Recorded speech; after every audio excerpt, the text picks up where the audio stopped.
Excuse me, Mr. Varley? Yep, so I'm first.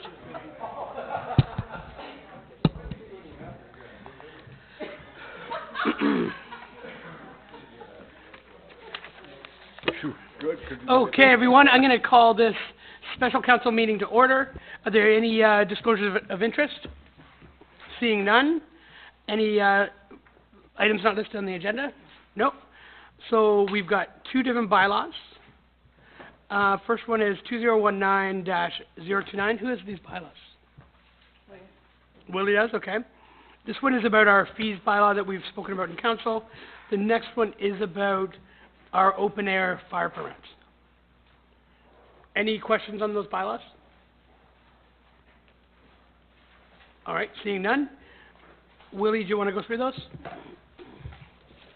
Sure. First and second reading moved by Councillor Pop, seconded by Councillor Hyatt, that leave be granted to introduce bylaw numbers 2019-029 to 2019-030, and the same be read and first and second time. All those in favor?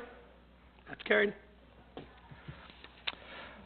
Third reading moved by Councillor Pop, seconded by Councillor Hyatt, that bylaw number 2019-029 to 2019-030 be now read a third time, finally passed, and the mayor and clerk duly signed and sealed same. All those in favor? That's carried. Okay, any unfinished business? Any other business? Okay, could someone go through the confirming bylaw? That's you, right, Willie? Yep. Okay. First and second reading moved by Councillor Pop, seconded by Councillor Hyatt, that leave be granted to introduce bylaw number 2019-031, being a bylaw to confirm the proceedings of its special meeting of council on March 4, 2019, and the same be read a first and second time. All those in favor in first and second reading? That's carried. Third reading moved by Councillor Pop, seconded by Councillor Hyatt, that bylaw number 2019-031 be now readily passed, and the mayor and clerk duly sign and seal same. All those in favor? That's carried. Okay, can I get a motion for adjournment? Moved by Pam, seconded by Todd. All those in favor? We're adjourned. Oh, questions? Yeah, sure. Any questions from the press? Sorry, Roger. Yes, sir. On bylaw 30, Yep. the new fire bylaw, are there any major changes to the fire bylaw that the residents need to know about? Yes, so it's $5, right? Okay. Oh, perfect, yeah. We try to have little family campfires in the background, and I just went to get a permit, and I was told as I walked up that it's now $5. It used to be free. Okay, will I be able to get a copy of the bylaw from Yeah, of course. the clerks? Thank you. Thanks, Roger. Okay, any other questions? Okay. So this meeting's now adjourned, and I'm going to pass this off to my colleague who's going to chair this this budget meeting. Thank you. You be quiet. So I'll call to order the special meeting of the Finance Committee. Ask for disclosure of pecuniary interest and general nature thereof. Being none, any announcements? Happened since this morning. Any items not on the agenda? Okay. So we'll go straight into it then. First one, there's a report from Ben, PWO 14/19.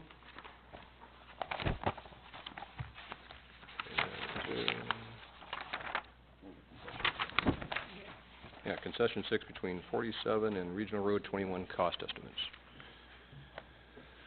Do we need Ben to come up and speak to this, or is everybody familiar? We're pretty familiar. Anyone want Ben to come up? No. My only question then, Ben, to incorporate this, you'd be okay absorbing it into the Public Works budget this year? Oh, yeah, which one are we doing?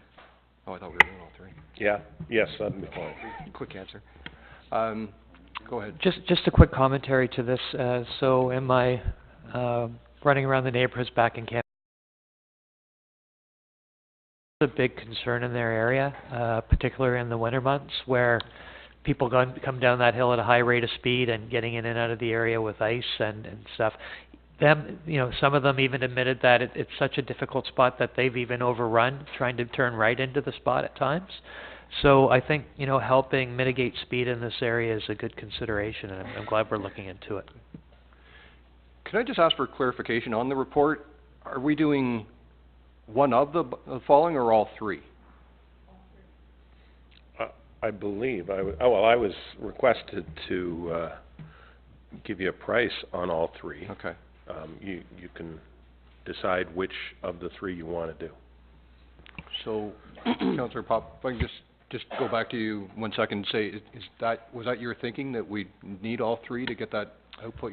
I was kind of the understanding upon reading it, given that it's first time seen through, prior tests, and I might even defer back to Councillor Beach in a moment, but that this was an opportunity to evaluate the three levels, and I think that the three levels were provided based upon, trying to put together the right grouping of those two, best, how would you put it, mitigate potential problems on that corner. Mayor Burton. Yep, my only suggestion, I found that flashing lights, once you drive by them 3 or 4 times, they lose their effectiveness. My thought would be, by changing this to a 60 zone, obviously the markings on the pavement in and around Wag Road, or the flashing light might be premature. Why don't we see how the first 2 options go, and then move forward? Councillor Beach. Yes, I would agree, for a period of a year, let's see if reducing the speed and using the pavement marking of slow down mitigates or helps out, and then we may need to revisit the light there at Heritage Hills. And Mayor Barton, can I ask then as well that you heighten the awareness of this area when you meet with the police on the recurring basis? Because this will be a new 60 zone, it will take a while for people to adapt their behavior to drive more according to the zone there. Yeah, So I'll make sure I mention this. Great, thank you. Councillor Beach. Yes, just something that I just thought back about that residents there have been complaining about, which they are trusting that some of these things will help, is that there has been over the last, say, 3 years, great amounts of traffic, just general traffic, as well as big trucks, the bus, and they're all, making things a little bit more complicated for the residents. So I just wanted to make sure that I mentioned that. Okay. That hopefully this will mitigate some of the issues, but the traffic has increased immensely on that road. Thank you. Okay. Councillor Snooks. Yeah, after reading through this one, I took a drive actually there this morning. So it is considered obviously an 80 zone based on the fact that it's outside of what they call city limits, or whatever they want, wording you want to use under the Highway Traffic Act. But it actually has no posted signs currently. So that would mean that's why it falls directly to an 80 zone. So putting in 60 km/h signs actually probably will help substantially, based on the fact there really hasn't been any signage at all, let alone the fact that it just naturally fell to that speed limit. So the 60s will help. Mark are good, obviously, for good weather. They'll be obscure certainly through most of winter time frames, so isn't much of an issue there. So that might be where the flashing light might be something we add later based on weather, as opposed to if the other isn't working for winter time frame or whatnot. But I would also suggest there is one other intersection along that road that you might want to do some type of marking prior to it as well, because it's a zigzag as opposed to a straight intersection. When you come up to, is it Wag Road? Mm-hmm. Sort of zigzags there, so it might even be worthwhile adding some type of slowdown in that section as well, on either side of that. Just a thought. Councillor Hyatt? Yeah, just to build on that point, Ben, is there something else that we should be looking at other than these 3 points? I don't think so. What I'll do is I'll take the speeds before I do any of this for a week, and then I'll put the signs up and the markings on the road. Give it a few months See and how do that this, go? then do the speeds again in the fall. Do we and have see if there's any benefit. do we have access to any DRPS staffs along that stretch? I know No. specific, no, we don't know. 'Cause there was an issue, as you know, farther south there when as you come to the crest of the hill, or just before you hit the crest of the hill, near the Mud Newton property. Remember we had that driveway issue? Yep. So this is all part of that stretch, Yes. right? So if there's one way to handle it or several ways, I think we should look at them as well. Thanks. Mayor Dave, can I get you to then amend the motion Sure. to include A and B, and then we'll remove C at this point? Okay, so I'll give you a motion that we add the 60-kilometer-an-hour speed signs. We paint slow down on the road, but we remove item C, which is the flashing light, and then look at this again in about 12 months. And just a friendly amendment, and include that within Ben's current operating budget. Yes, and I will take that friendly amendment. Sorry, did you say review in a year? Yeah. I think we're just gonna do, the question being, we're gonna paint as well. Why don't we do the 2 steps? I like Ben's idea, put the sign up, see what it's like now, make the changes, see what the effect is, if it's not the desired effect, plus increase policing when the timing is right. And then take a second stage if we need to. Okay, so we've got the motion. Oh, Pam has a question. Just to have clarification, so Bruce, are you saying just A or A and B? My motion was A and B, Pam. Okay, I just wanna make sure. Councillor Hyatt? Through you, Ben, do you need direction to do those speed counts, or are you just gonna go ahead and do that? Okay, I was gonna add that to the motion if you needed it. Okay, all in favor of the motion? Oh, no, what? Nope. Just, let's add what Gord said to the motion, so that when Pam's reporting back to her residents, that's included. So speed count before and after the signage goes up. Okay? Terrific. Okay, now all in favor? Carried.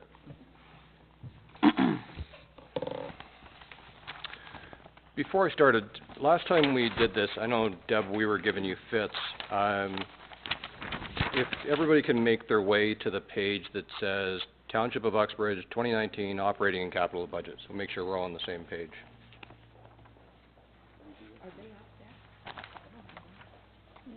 It's in your tray. I've got copies. They're up here. Sure.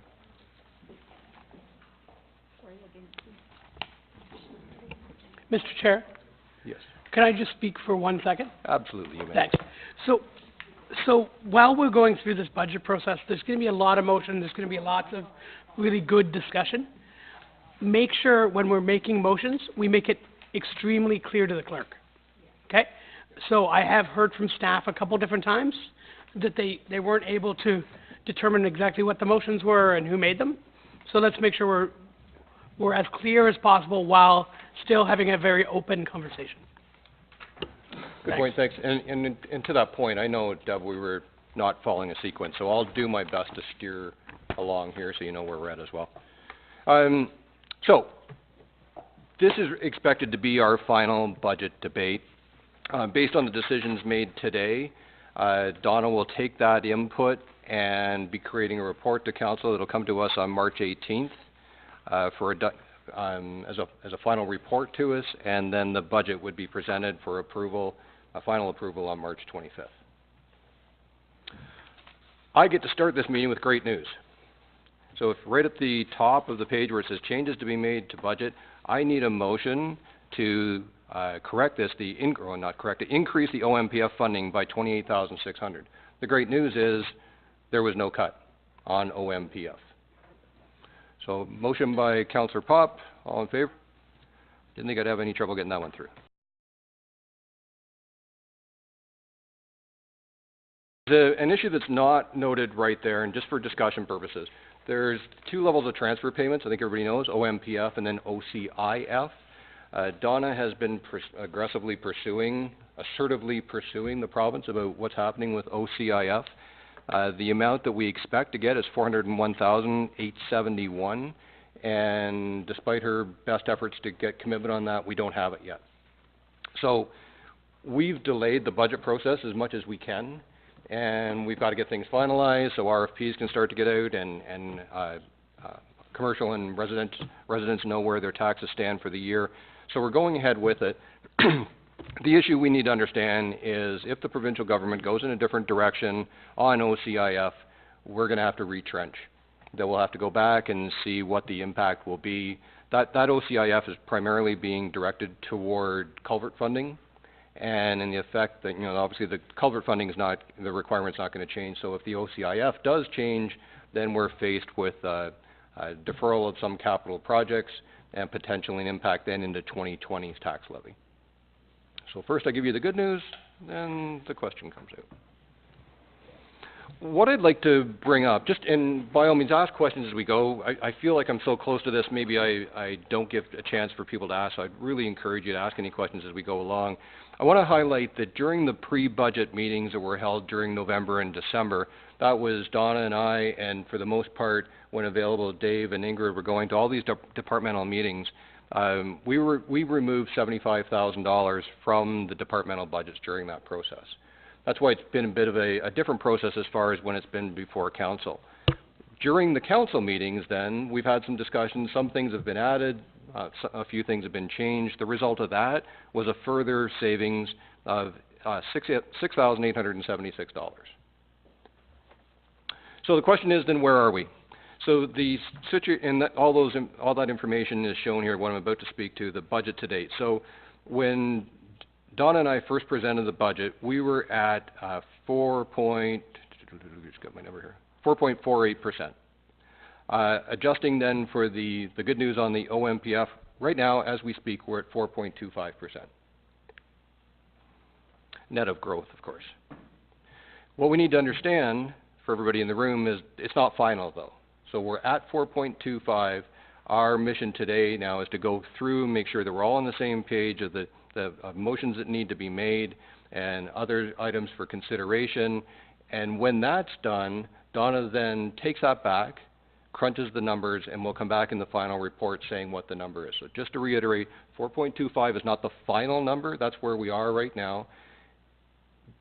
So when we get to the budget list, it'll say, I'm a little ahead of myself here, but it'll say where it could affect the tax levy. But that doesn't necessarily mean every dollar approved puts that 4.25 up. It means that Donna needs some time to go back and do what accountants do and find out what the impact will be. I'd like to point out that in that increase that's proposed at the 4.25, 2.19% of that is around operating expenses and 2.06 is for capital. Even during the campaign, I talked about comparisons to Consumer Price Index. I did some homework on the weekend checking into Consumer Price Index, and it's really difficult, more difficult than I ever thought, to compare tax levy increases to Consumer Price Index, because within the CPI, things like food, I think we all feel this when we go and get groceries, as of January 2019 is up 2.8%. There are some goods that are part of the CPI that are actually in negative inflation. So it's very difficult to say, well, someone can grab the headline number of what comes from Stats Canada to say it's at 2.x or whatever it's at. It's really difficult to do an apples-to-apples comparison. Another thing I'd like to point out is that previous had recently presented two numbers. There would be the increase, and then there would be a number toward asset preservation. First off, I want to be very clear that I support the idea of asset preservation. So what I've done is make it a single number, so we all recognize the 4.25. It's still worthy of being said, though, that of that 2.06 that was around the capital assets, 1.17 of that, I know I'm spinning a lot of numbers here, but that's what a finance guy does, is toward capital asset reserves. So we're still doing it. We're not turning our back on long-term planning. It's still part of that capital increase. Faced with the issues that I'm about to talk about, and then we're going to get into, I think to date we've done a very good job on the budget. We've got major projects in front of us. There's no hiding from them. There's the culvert funding to deal with. In almost every departmental review, we've talked about benefit increases. That comes from levies, I shouldn't use the word levy, increases from our insurance providers, but also CPP contributions have gone up, so we've had to integrate that.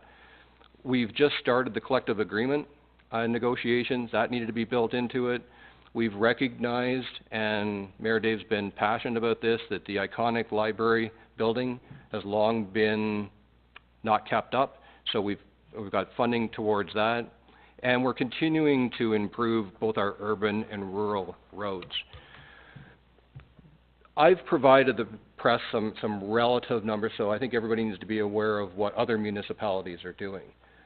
I want to be clear that within the township of Uxbridge, we're being very careful, very prudent. We are not using reserves. We're not deferring capital projects. We're still maintaining the asset management that I talked about before. I don't think anybody on council is prepared to push the problem down the road to both future councils and, if I can be a little dramatic, future generations. We've got a responsibility to maintain that, and I think we've stepped up in front of it. We're not hiding from it. Part of that responsibility has resulted in the increase that we're looking at. So, what's next? Back onto the page that I had you looking at, the process is going to be this. We're going to take a look at, I'll say, the large future projects. Just need to check my notes here for a minute. In fact, just give me 1 second. Yeah, so we're going to look at the items that are referred to. You'll see a small heading that says other items to make motions for, and then we agree with. So we're going to go through that. Then we'll talk about some of the items that are directly below it. I'm going to probably have Donna speak to that a little bit. And then we'll get to the budget review items that, to Dave's point, we'll be very careful as we review them to make sure that it's properly captured and we know where we're going. So, I've spent lots of time reviewing this and diving in, so it feels pretty comfortable to me, but I want to make sure in fairness that everybody else is okay with where we're at. Okay. Then let's go to it. So we're into the section referred to as other items to make motions and agree with. So the first one then is around the UX pool. The proposed idea now is the design of the new pool, so the actual engineering design, which was targeted to be $800,000, would be moved into 2020.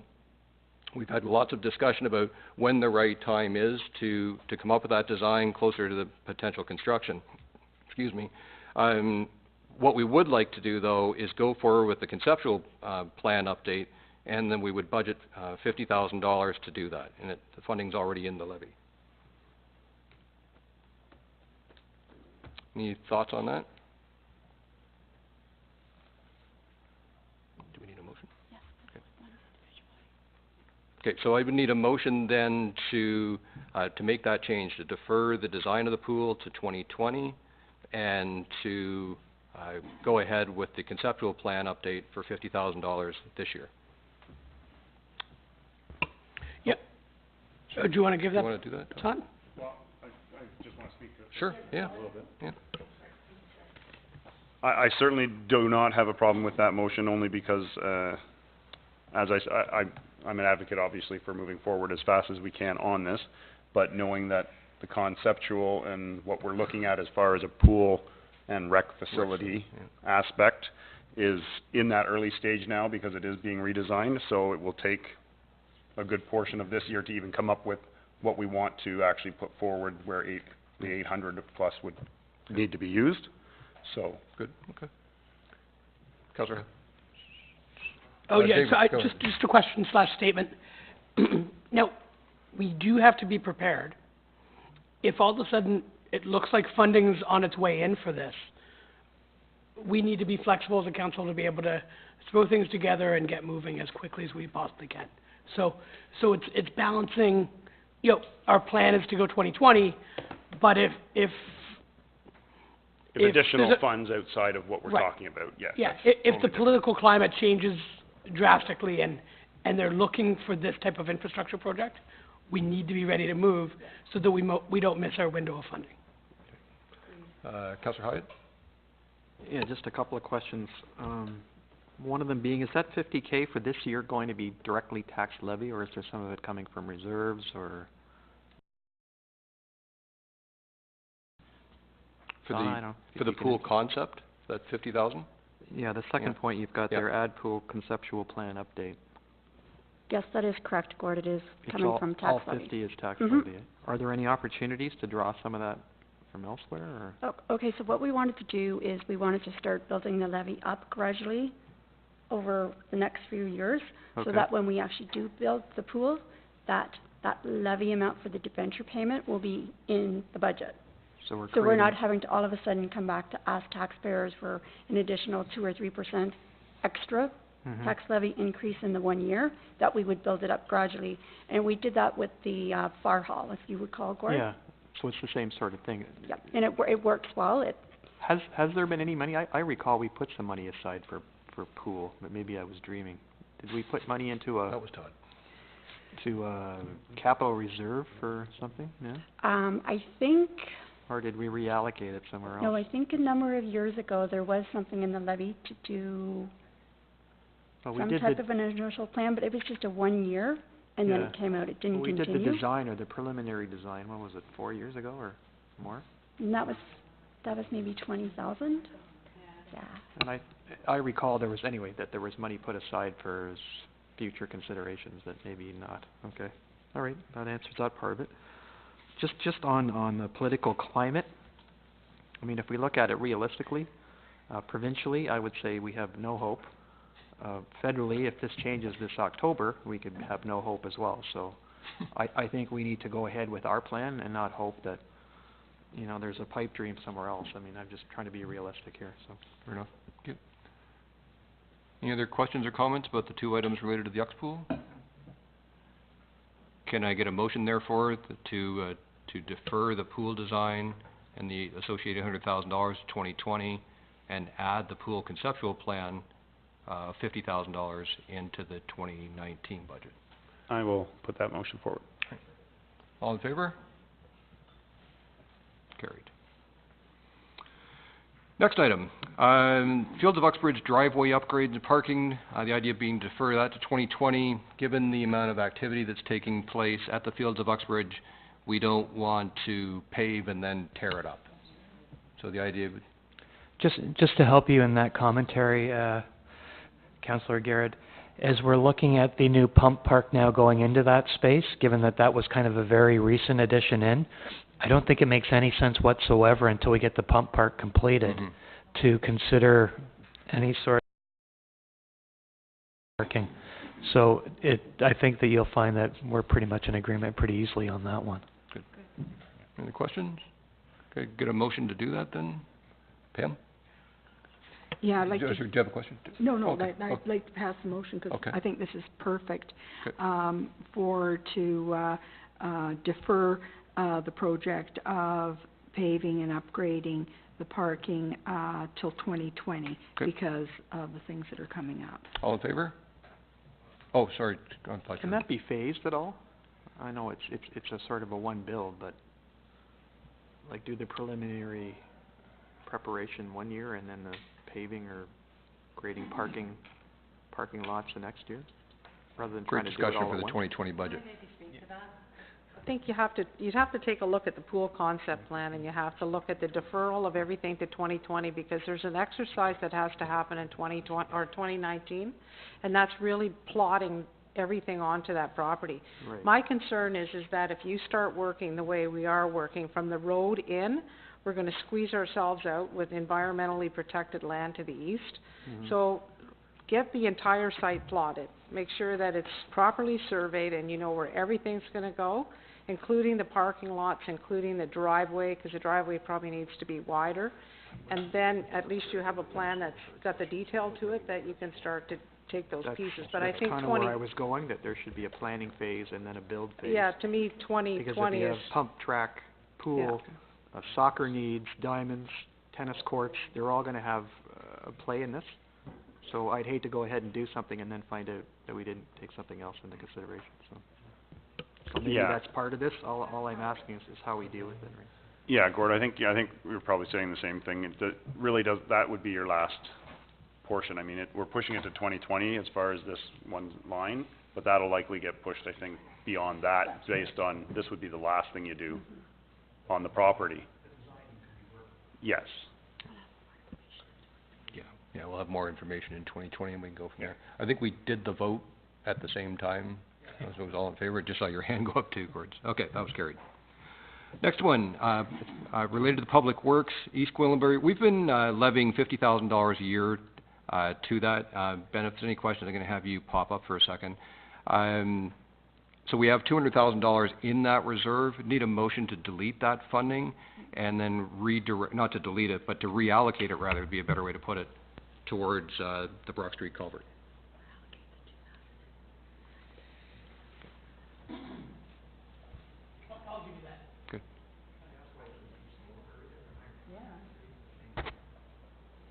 It's the town line between us and East Gwillimbury.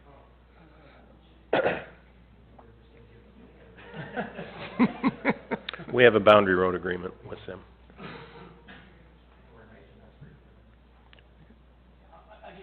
Okay, so Mayor Dave made the motion that we're looking for. All in favor? Carried as well. Thank you. Another one while you're there, Ben, just in case, new Public Works building, was funded by 110 by levy, rather. We've now, with the new DC study, found that we can fund that through DCs, and that we'll take that $110,000 and redirect it to the Brock Street culvert. Gord made the motion. Sure. Through you to Ben. So Ben, without putting that space up or putting that together, are we causing any grief to Public Works with not having that? Okay. Not for a year or two.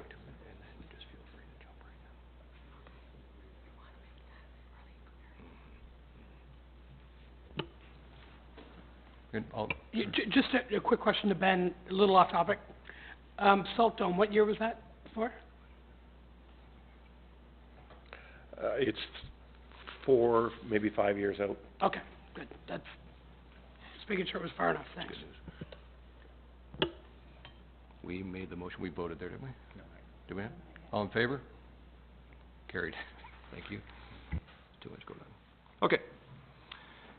Next on the item then, next on the list rather than, is, I'm gonna take I know you can read, but if you just indulge me for a minute. The following projects will be left in the budget as is, with the understanding that they're not final. So what we're saying is that these have been set in the budget through the departmental reviews, and final dollar figures are not yet assigned to each one of them, so they're not ready to go to tender. The understanding with each of the department heads is that we need more information on them. Given that some time has passed, if they re-tender it and the dollar value has gone up, it may mean that any one of those projects gets deferred. The bucket contains so much cash. Those are the projects that are being considered. Each of the department heads understand they need to now present reports to finalize those costs. Yes. So we're, to your point, we're holding our initial placeholders. Yes. And just awaiting to see what comes up for 2019. Okay. So it's just to be clear that if some are dramatically higher, then that's less money that's available for something else. Okay? Any other questions about that section? Is there a motion there? Just a quick comment. I love that we've created in this budget the flexibility to move forward or defer projects like this. It allows our staff to do what they do best, which is balance priorities. Yeah. So, thanks for your ability to do that. Councillor Hyatt. I just wondered if there'd be any benefit, Mr. Chair, to maybe ranking these as to priority. In other words, when they do come up and they're on budget, which one do we do first, I guess? Or is it gonna be a competing thing and hope for the best? I'd rather see us, rate them, as to need versus want, I hear your point, and I think we can probably integrate some of that thinking with the strategy session that we had, whenever that was, a few weeks ago. So I think now's the time, we just because we were in such a rush when we first came that we had to get on with getting some initiatives done. We got a little out of sequence, but now we've had the strategy session, we can start tying some of these budget initiatives back into it. That should help us prioritize. If we do have to start doing a, what they call a pairwise comparison to each one of these, we can do that. But at this point, for this meeting, we'll just say that they're there and it's understood that further detail is required from the individual departments before we go ahead. Before we go ahead, okay. Sure, Councillor Six. Yeah, I'd be willing to, do you want a motion, as a group? No, it's just an understanding. Oh, just an understanding, okay, perfect, I understand.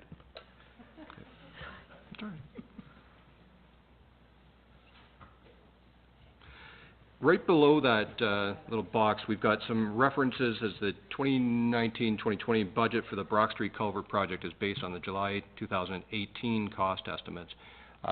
We're expecting more details coming up very shortly about the Brock Street Culvert, so we just need to be aware that that's being incorporated into this overall budget. So again, it's just information purposes.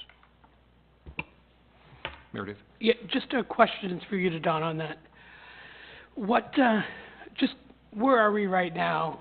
I don't need a report, obviously, but where are we right now in terms of timeline for paying off the debenture once this culvert project is complete? And should we be allocating some additional resources in this budget to get that down quicker?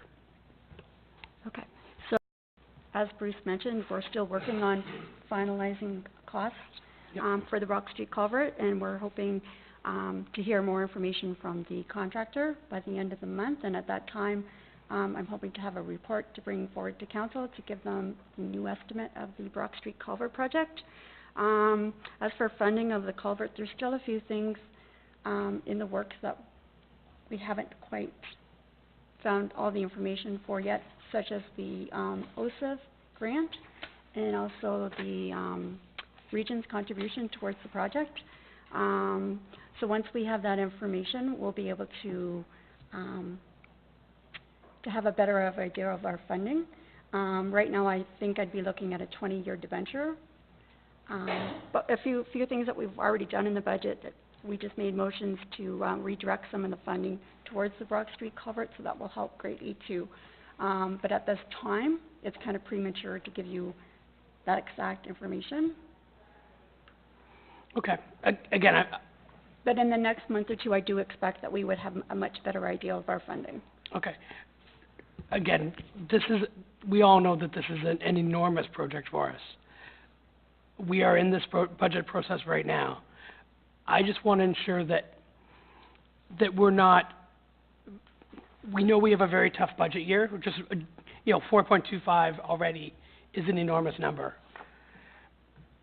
I want to make sure that this number is the right size to ensure that we're not in even worse shape in 2020 moving forward.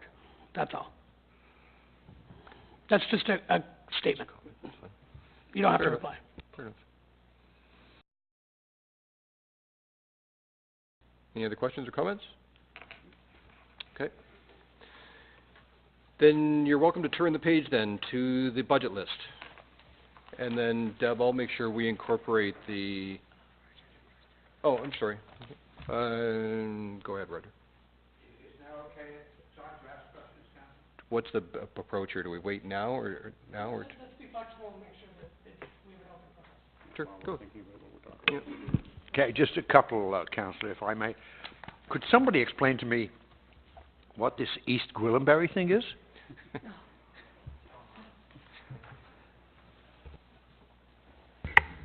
So we have a boundary road agreement with East Gwillimbury.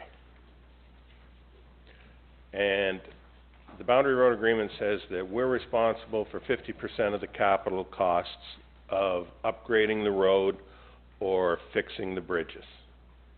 Because the road is technically half ours and half theirs. So I met with them 3 or 4 years ago, and they sort of gave me a list of the capital projects that might be coming down the pipe. Like there's a couple of bridges that need to be fixed. There's some work on the road that needs to be done.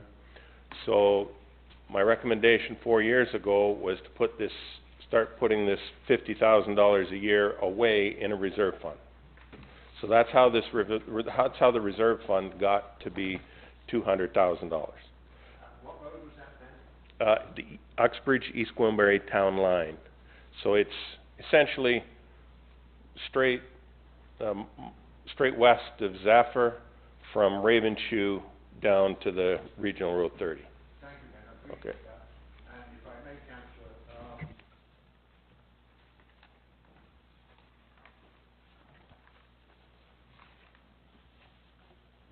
oh, yeah, the Broad Street project, culvert project, Your mic's on. oh, I'm sorry. The Brock Street Culvert Project, is based on the July 2018 cost estimate. Was that the 17 million figure? Okay. And you say a revised cost estimate is going to come forward in the near future. Will that revised estimate be before or after you've approved the budget? Just thinking of the timing will be after the final approval for 2019. Yeah, by the time we get, yeah.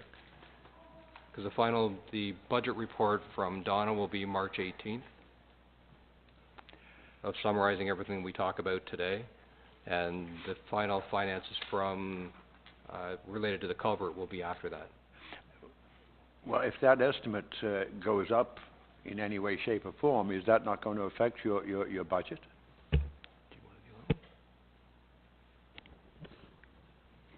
Yeah, so we do expect it to change, we do expect it to go up, and that's fine. There will be a report brought back before council, and then council will approve that report with the change in the cost estimate of the project.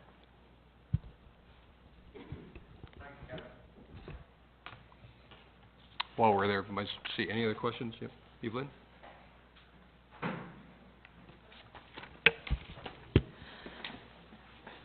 My notes say that you've been through the departmental reviews, and if more information is needed and tendered again, then and the project goes up in price, it will be deferred? No. What I'm saying is, so within that section that, as an example, the list said new generator, Goodwood Hall addition, and so on. So we'll get, if necessary, we'll get new quotes on any one of those. And if the total amount is more than we've budgeted for those listed projects, some other project may get deferred. So if it comes in, Right. if we get a quote for the generator and it's higher than what we think it is now, doesn't mean we won't do it. It just means that we may not do another one.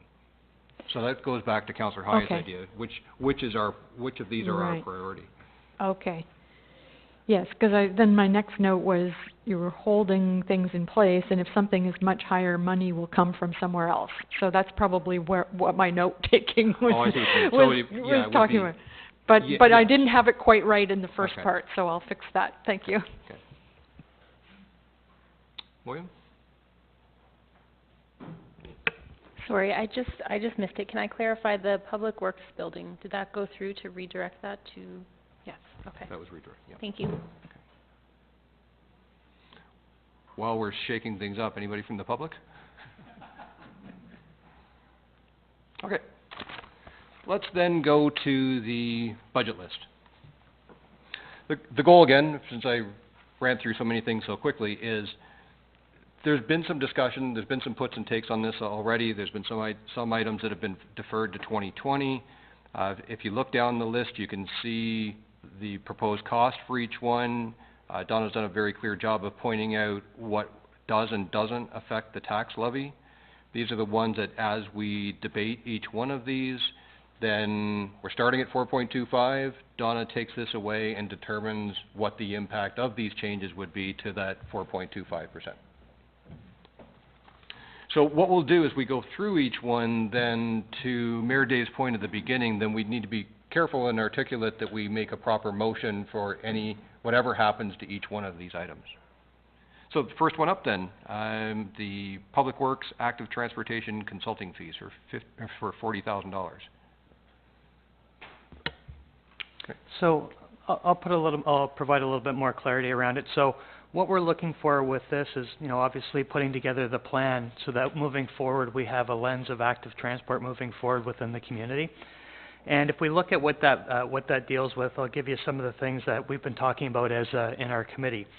And that, the plan would represent frameworks such as direction on action items and themes such as connectivity, safety, accessibility, maintenance, development and complete streets, education and awareness. And so there's some definite outcomes that we would be looking for with regards to this plan as we look forward. So an interconnected system linked for pedestrians, bicycle trails, other modes of active transportation,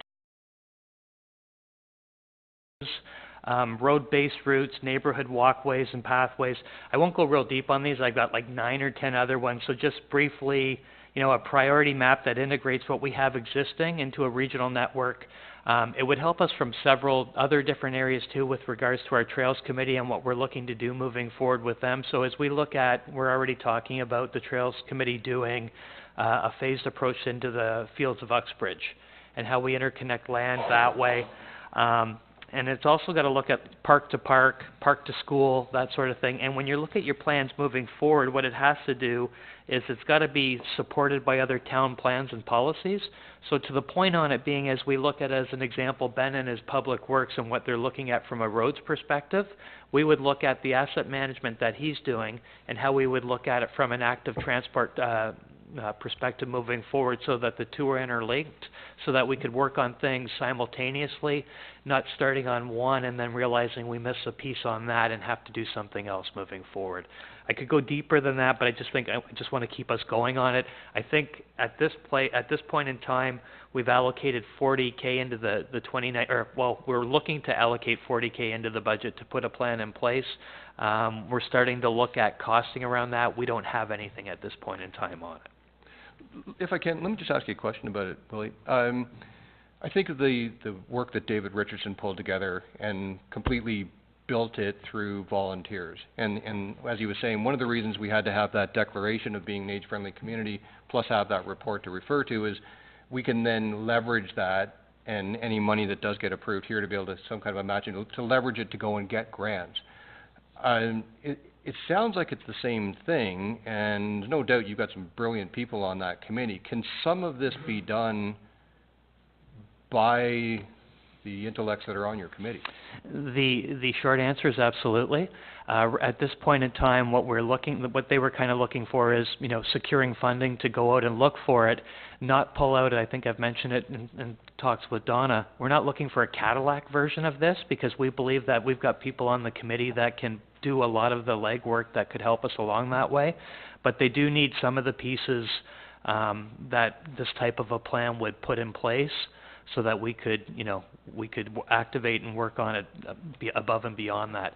As an example, one member has this plan for the town of Vaughan, and they refer to it, and so we've got the town of Vaughan's person who works directly on active transport on our committee because he resides here, and it's one of these things where they refer to it as the Bible, and it helps when they look to do anything, whether it's new developments, roads, whatever, they're referring back to this document and the update timeline on this. So this would help us out roughly for the next 5 years, and over 5 years you kind of evaluate year over year as you progress.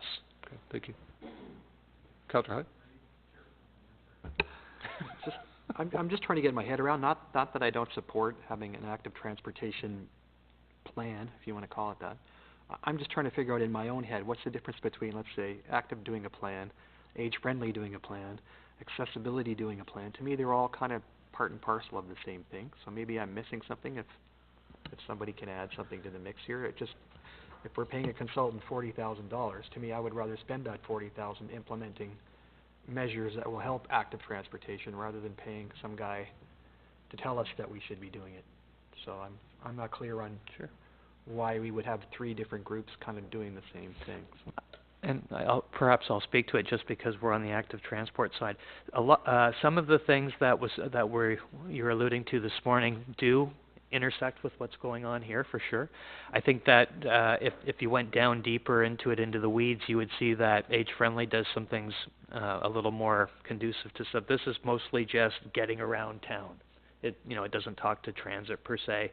It talks to being able to get around by, walk, bicycle, scooter, that sort of thing. So this piece talks to that. It also talks to, suggested land acquisition could be a piece that we're looking at. I would argue that perhaps our Trails Committee has that type of experience. So it's not just age-friendly. Our Trails Committee would have some experience in that too. So we and Ingrid has some experience with that as well. So I think that, as I'd mentioned, we don't need the Cadillac version of this, but we do need something that'll directionally get us off the ground. So as we look at this, and especially as we start looking at, modifications to near the Brock Street culvert and how we look at that space, how that would look. I'm not sure if I answered it entirely or not. You sort of did, but I'm just thinking, is there a way to encompass all those different committees and views or lenses into one kind of overriding plan? In other words, it's addressing accessibility issues, it's addressing active transportation, whether it's bicycle or pedestrian, the issues of seniors or people with mobility problems, and also, on a bigger scale, rather than focusing specifically on bicycles, for instance, or walking, it's dealing with a cross-section so that we could use this for age-friendly, for accessibility. The document would be the same, even though you're looking at it maybe on a specific piece of it, rather than having 3 or 4 separate plans that really don't intersect anywhere. So that's just my Yeah.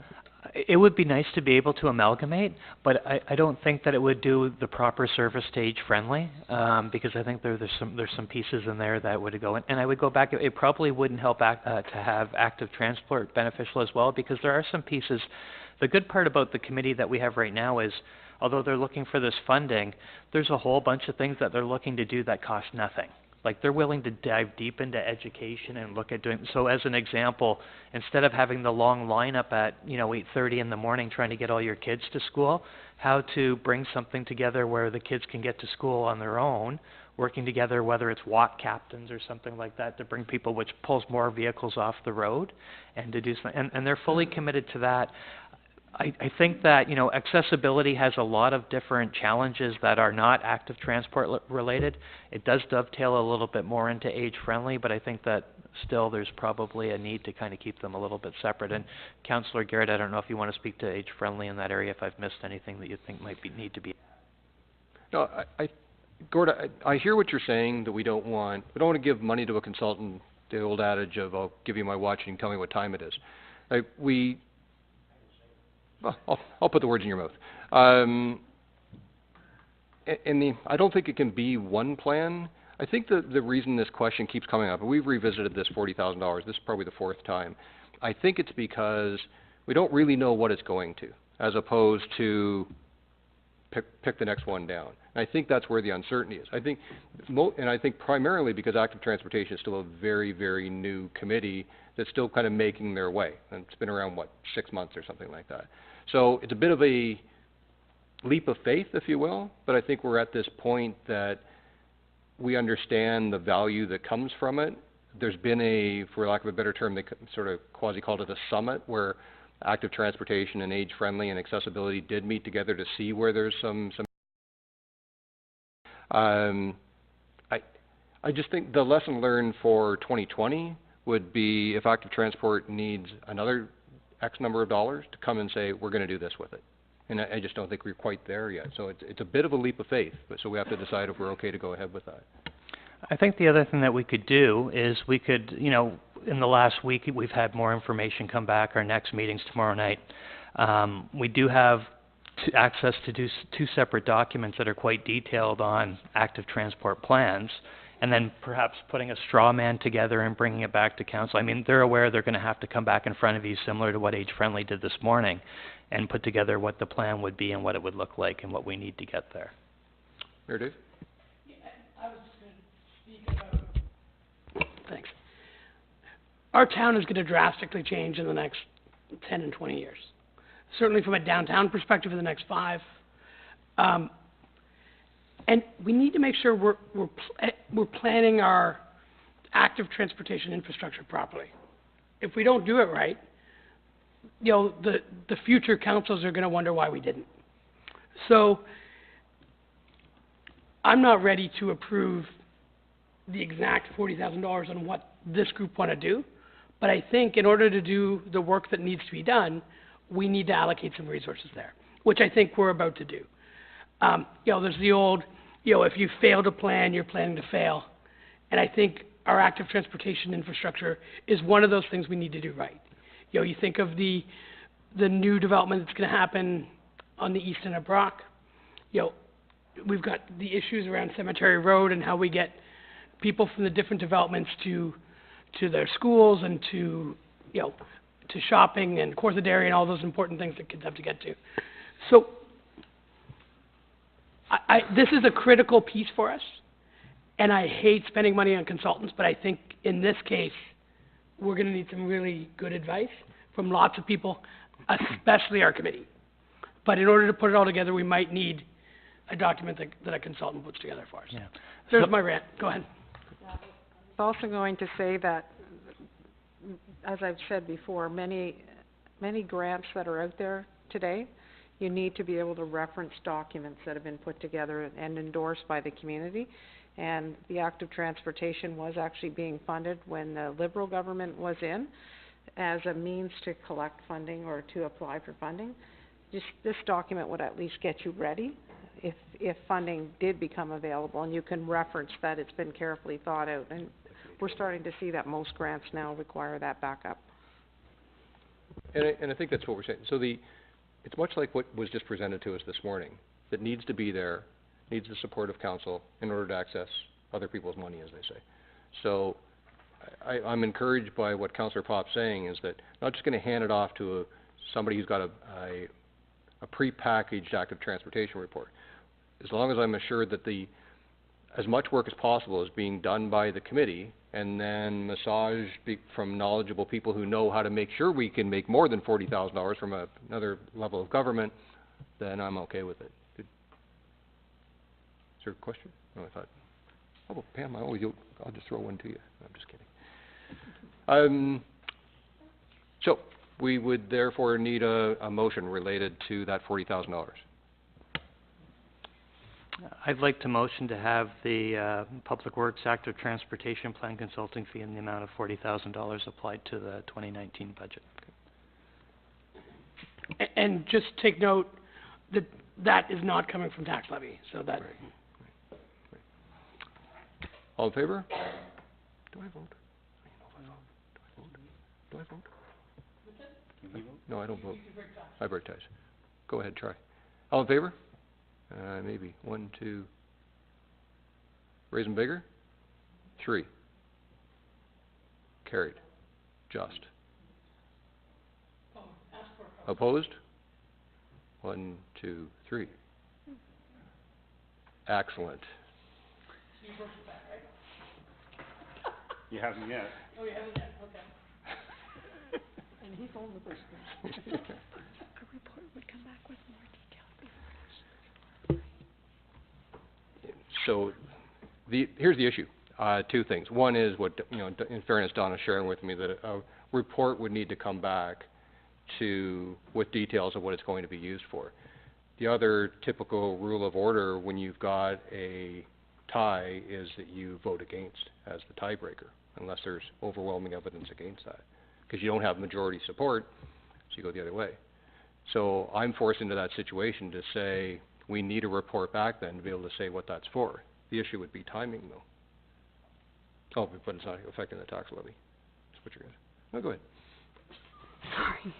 Okay, so, one of the things that we could do, I'm not saying we could do, it's up to you. One of the options would be for you to pass this through, and then, of course, with all these things, another report would have to be brought back to council before the project would proceed further with the details of actually what you're gonna do and with a cost estimate. So, I mean, you could have the option now of approving it as is, with the understanding that there would be an additional report coming at a later time. I'll just add to that, too. So we've got, two people who openly spoke of why it's important and why it's good to go with that. What I'd like is, and then Gord, you've had your question with it, I'd like the other two who are voting against it to just be able to provide their perspective on why not.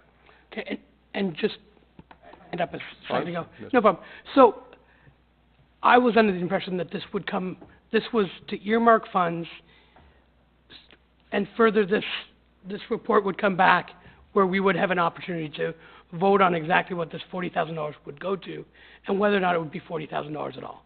That's why it was important that this wasn't levy, that this was coming from a reserve or from a different account that wouldn't affect our taxpayers this year. Yeah, and I think you're right on that. Go ahead, Councillor Beach. No, that just brings a little more clarity to what Mayor Dave was saying. But I guess I was just looking at it that, you know, you've got your three committees. They're working on quite a few overlapping areas. And I guess, like, you know, so does it come out of everybody's pot? Is it coming out of just active transportation? Like, you know, like, how much collaboration is there going to be so that we're not redoing one thing after another? That's just what I'd like to hear about, But you know, the point being, to build on your thought then, so you're voting against it because of those concerns? Yes. Councillor Rowona. Yeah, I think we need more clarification on exactly how it's being spent. It's quite a bit of money.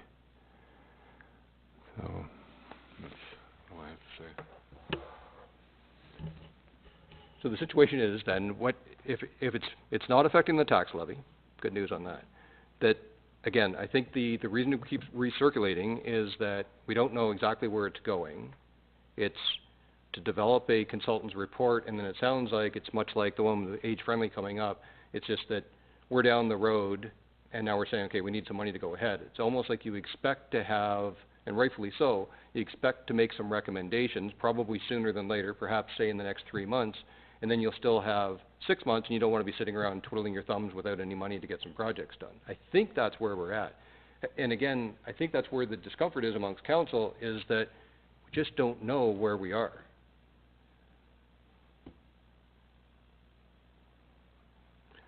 So this motion has, I don't know if it's hasn't been finalized yet. Hasn't been finalized or not, but, so, how about I make a new motion, although this should die on the floor, it should go one way or the other, but where we earmark this $40,000 for this committee so that they can make recommendations on possible consultant reports that will help us be successful to receive grants and plan according to our future needs. And that $40,000 is not approved yet, but it's earmarked so that we can approve that moving forward. That way, before anyone on council votes for this $40,000 one way or the other, we're voting on the exact plan, on exactly what we're going to get for our dollars. Okay, so we to build on it, so we put it in the budget, and the understanding that active transportation / as Willie's incorporated into Public Works comes back with a specific report about that. Yeah. Just reflect back what you're saying. Yeah, and I expected, when I voted the last time, that's what I was expecting was going to come back. That's the way we've always done it. We don't, just like the $800,000 for the pool or any other project that we've talked about, we put things in the budget, and then we vote on them like we did the truck this morning. Yeah. This is not finalized until we vote on it later. Yeah. So just to further, Donna and I had a discussion last week that as we put dollars into this, if we did put dollars into active transportation plan, they don't have the ability to just run out and spend $40,000. What they have to do is they have to come here. I would write a report. We would present in a delegation to have it reviewed, and that would come before council to move forward. It wouldn't be something that we would run out and start cutting checks. Councillor Hutt. So just to recapture what I said before, I'm not opposed, and I fully support active transportation. My thought process is I would rather put that 40 into the committee, or buy bike racks or whatever wherever they're going with this, rather than give it to some consultant who's gonna tell us what we already know. Unless it's an overriding mobility plan for the entire township that includes age-friendly accessibility, active transportation, and then sort of compartmentalizes it and says, you guys deal with that part, you deal with this part. To me, that would be a lot more helpful, rather than having active having their own, age having their own, accessibility having their own, and they all don't really kind of say the same thing, but they do, and we've just wasted $120,000 on consultants to tell us what we already know. Well, So that's where I'm going. I'm all for spending the money on the actual projects that need to be done, and I would give full marks to whoever wants to step up and provide that information to us. I mean, I would gladly write them a check and say, you know, here's 20,000, go to town and get it done, so. I don't have any doubt in my mind about Councillor Pop's business-minded focus on managing money and managing, being involved in, not leading the committee, but being on that committee. What I'm looking for, Willie, is to hold you accountable, to come back and say, here's a more detailed report, as minimal, and to Mayor Barton's point, the minimum amount possible, to make sure that goes to a consultant. So we don't need a consultant to tell us what we already know, but they can provide, and you're convinced before you ever agree to let them do it, that they provide insights that will make it much more likely that we can leverage other levels of government their money, and then have a very definitive plan on where the balance of that money goes. That's the kind of comfort that I'm looking for here. And I'm okay with shouldering that, you know, and bringing that back to council with that. I think that that's a fair request. If we're not doing that, I don't think we're doing the proper things on behalf of the town in the first place. That makes complete sense to me. Yeah. But I could tell you, knowing some of the people on his committee, they could tell us what we need to do. That's what I'm thinking. That's why I said And I you've would got rather some write them a intellect check on and that say, here, committee. you guys go and do it, rather than some other guy. But these are the people saying not- that we need the report. I don't think you're even gonna need a Because consultant. Phil and Trudy, they I've know what met they're talking some. about. It's not, Yeah. this isn't rocket science. It's give them the funds to go and do what they need to do. Hey, Bruce, vote against, and we'll redo a motion, Okay, I just voted against the previous motion. okay? New Okay. motion. Okay, in the future, it shouldn't go like that. The tie should be broken instantly, and then we can work on a new motion. So it should go one way or the other. So the new motion is that we earmark $40,000 to the Active Transportation Committee, and what the use of that $40,000 should be, including projects or consulting to move this committee forward. Good with that? Is that clear? Any questions on that motion? Well, so again, the issue, I totally know what, yeah. So, and Gord, I'm with you, but what our previous council missed was an 80% funding opportunity because we didn't have one of these reports in the bag. Right? So we would have been able to do, you know, we could have done 4 times as much as we did on active transportation for the same dollars. So this should be part of this conversation, is to ensure that we have a plan somehow to move forward, whether that can be created internally, or we need to have a consultant work on it.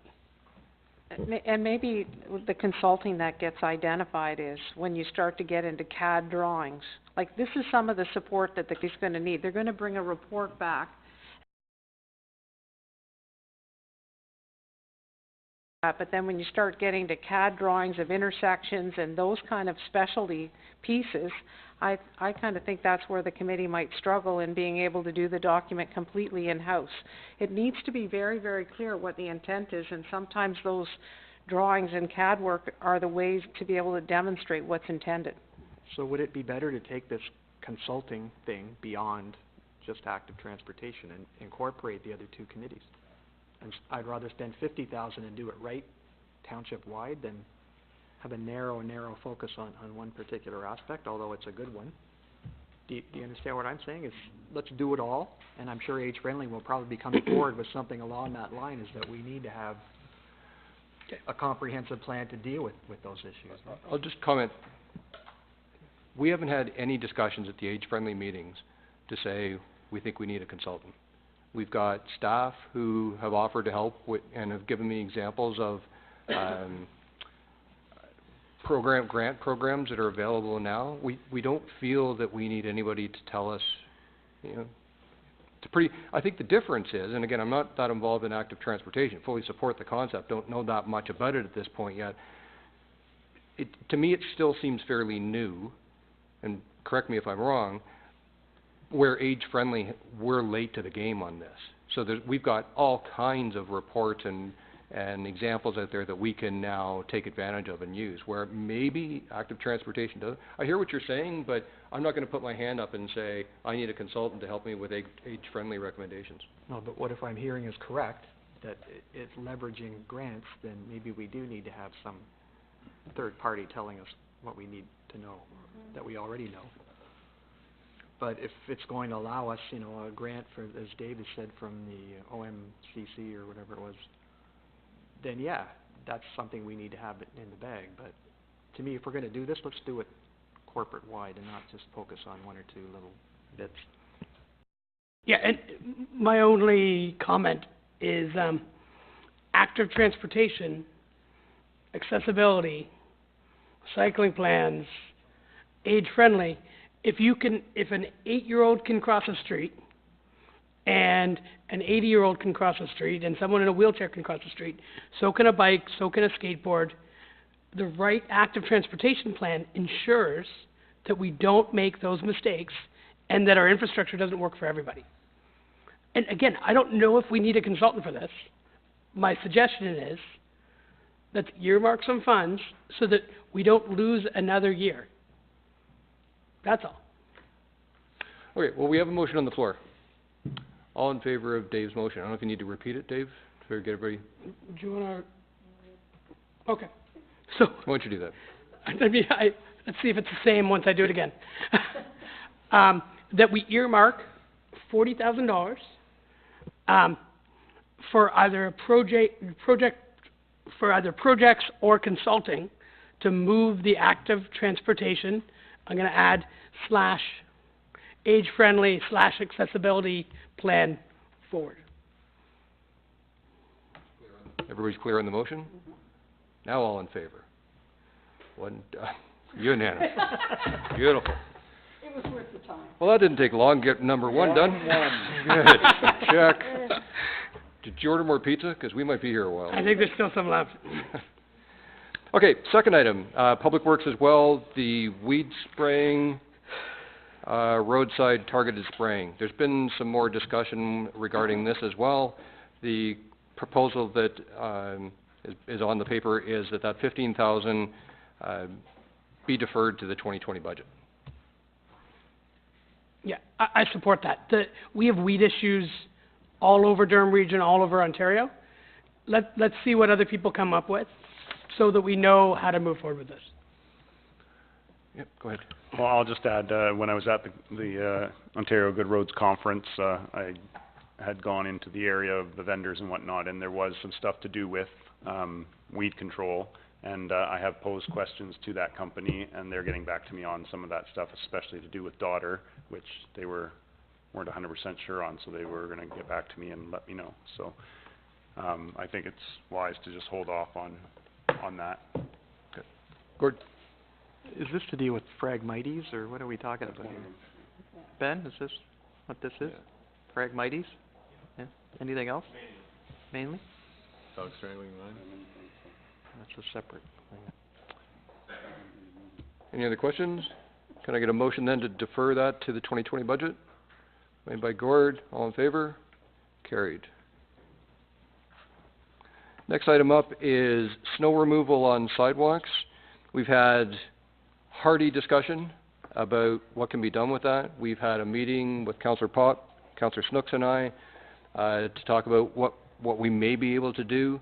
We're all getting calls during a snowy winter. I think we need to look at it a more overused word, holistic approach, and to really concentrate on what is the best solution. We've offered one of the idea of the targeted clearing for people who need that help and how would they qualify and register. I think it's just part of a bigger discussion with a goal, so defer to the 2020 budget with planned meetings in 2019 to have something in place for next winter. Gord?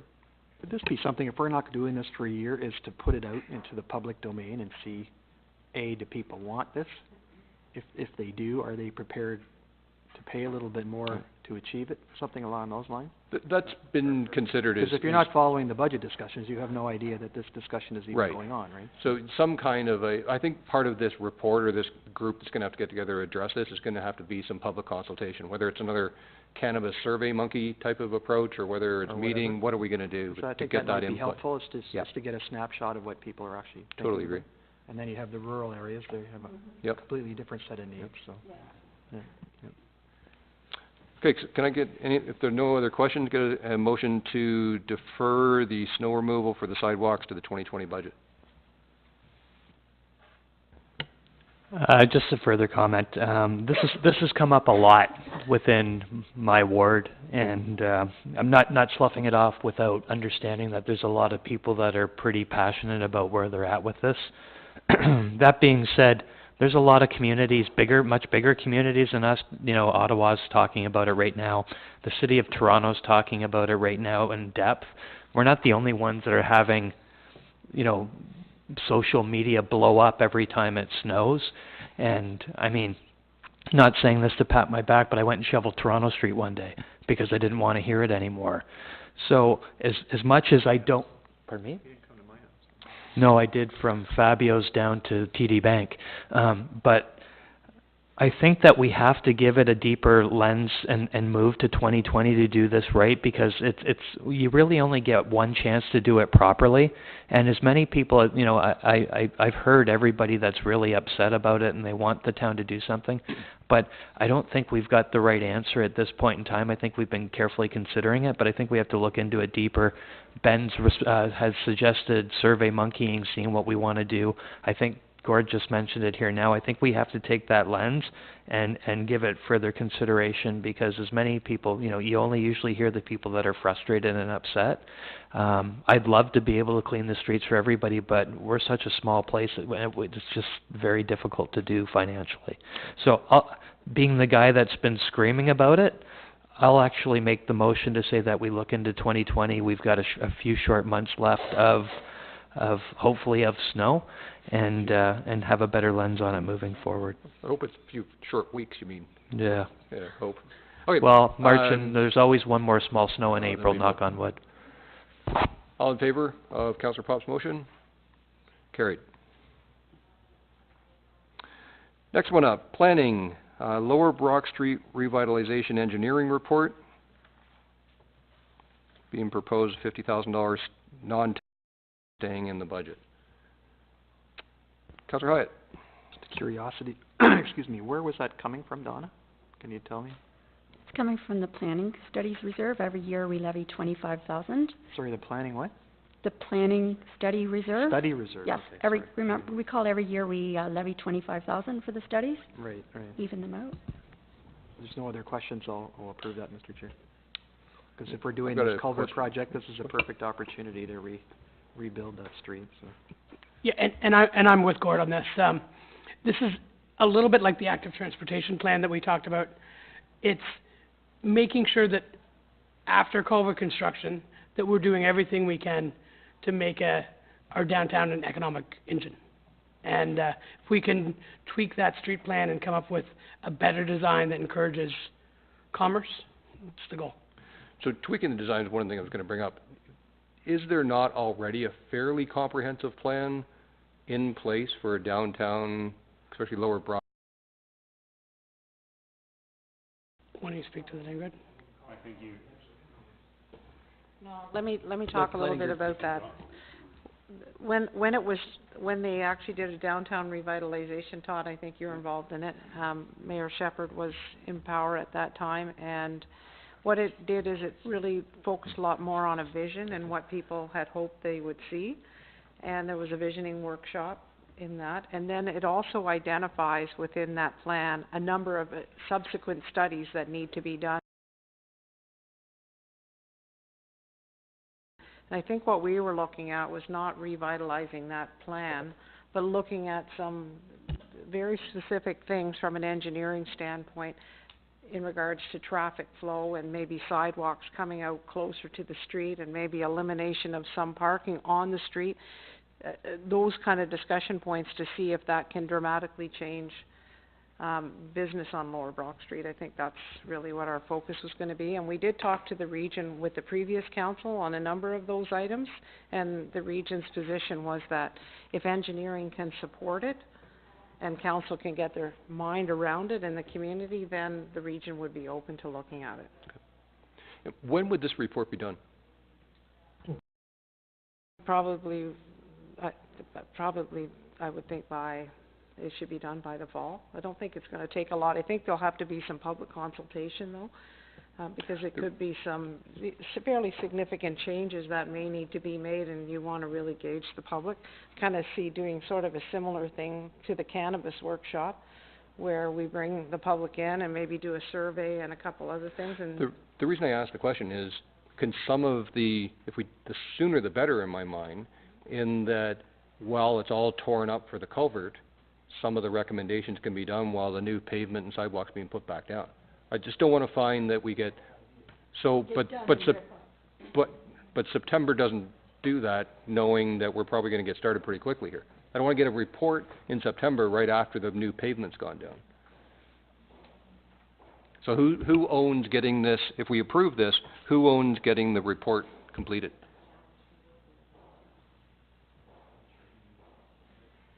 It is more of a municipal infrastructure project in the end, is what I think, but I suspect that Director of Public Works and Operations is going to be absolutely swamped with the culvert. So I think, I'm not sure at this point who we would end up farming that to. We'd have to take a look at that. And possibly the region. So, and just in terms of a little bit of vision on this, if you think of Highway 48 or Markham Road just north of Highway 7, where there's lots of traffic that runs through there, but they've done some tweaks to their street design to allow for some commerce to take place and to slow down traffic, just north of 7 on 48. Oh, on 48. Okay, I'm not questioning the value of the report, I'm questioning the timing of it. No, and obviously, the sooner we design plans like this, the better. We should have done this last year. But most of us weren't in this room. Gordon? It's more of a comment. I mean, this east block, if you want to call it the lower block, whatever you want to call it, is always compared with the upper west block. The reason the west block looks the way it does is because the region came in there in '07, dug the road up, put in new water mains and new sewers, and we had the opportunity as a municipality to supplement that by adding wider sidewalks. We changed the parking configuration, we added planters, we added new lighting, totally transformed that block. So that's the goal of this process, is we're digging the road up, as you say, let's get the new sidewalk configuration down when they rebuild it. We have a vicious no-brainer. agreement. My concern is the timing. A report that comes out in the fall, which inevitably gets delayed by a couple months, is of very little value after we've got the same sidewalk and pavement. There will be a consultation phase, just as there was in the West Block. Council was approached on reconfiguring the angle parking. If you recall, if you lived here prior to that time, it was angle all the way down, both sides. So the region came to us and basically said, okay, what are you willing to give up to make this happen? And a lot of the angle parking disappeared, except for that stretch along in front of Blue Heron No argument. Books, right? I see the value of the report. I'm not arguing the $50,000. Those are the kind of transformations that you could see on the other blocks. So Gordon, we need I'm to not arguing the $50,000. I'm arguing, when are we going to spend it? A report late in the year is going to sit on a shelf and say we should have, would have, could have. I'm not sure what the timelines, Ingrid might be able to speak to that, but if this is approved today or as of March the 25th, let's get it done. So, anyway. So I think we all want to move forward with this. We all see a sense of urgency like you do, Bruce. Again, we should have done it last year, but this is where we are right now. We want to do it as quickly as we can, and I think we could talk about it for another hour and all agree that we want to do it, or we can approve it and then get staff to move it as quick as they can. I'm okay supporting it, regardless that I don't have a vote. You do have a vote.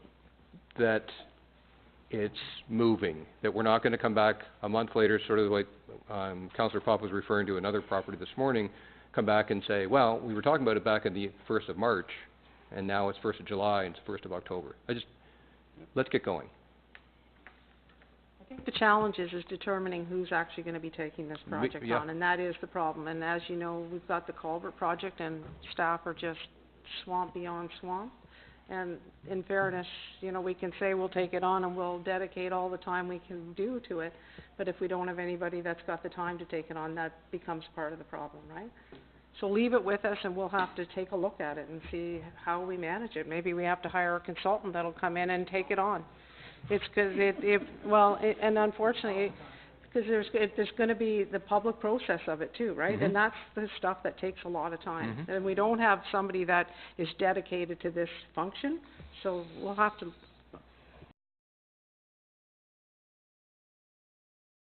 An engineering issue? Is it a planning issue? Is it both?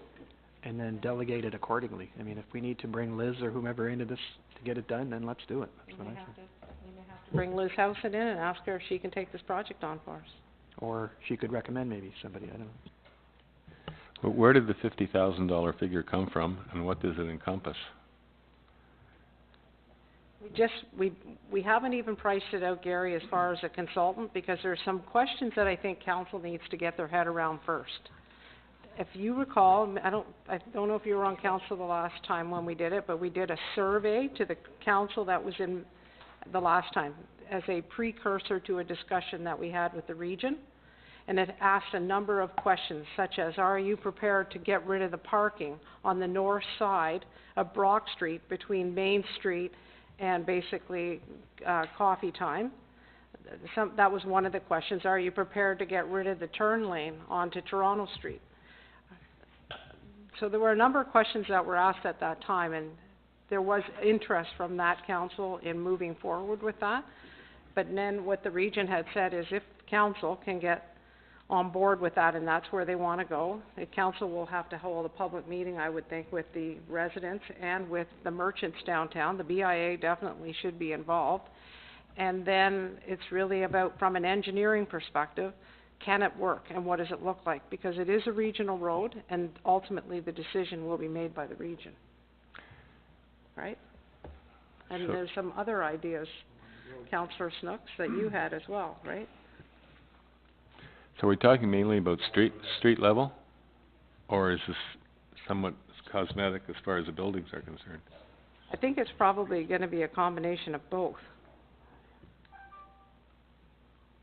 So I would suggest that for the purposes of this meeting, that we certainly, I think everybody is on the same wavelength as far as approving it, and it's just a matter of making movement on it sooner than later. So the motion would be to approve the 50,000 for this purpose. Taking it from the planning reserve, that your question. Yep. Okay, all in favor? 2, 3, 4, carried. Next.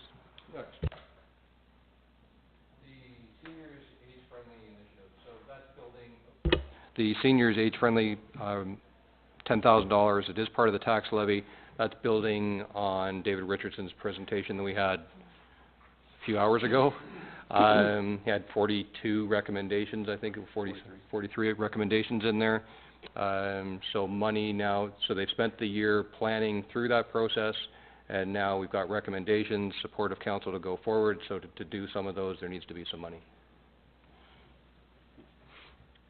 And from our conversations in the past, we don't know which of the 43 recommendations this $10,000 is gonna go to?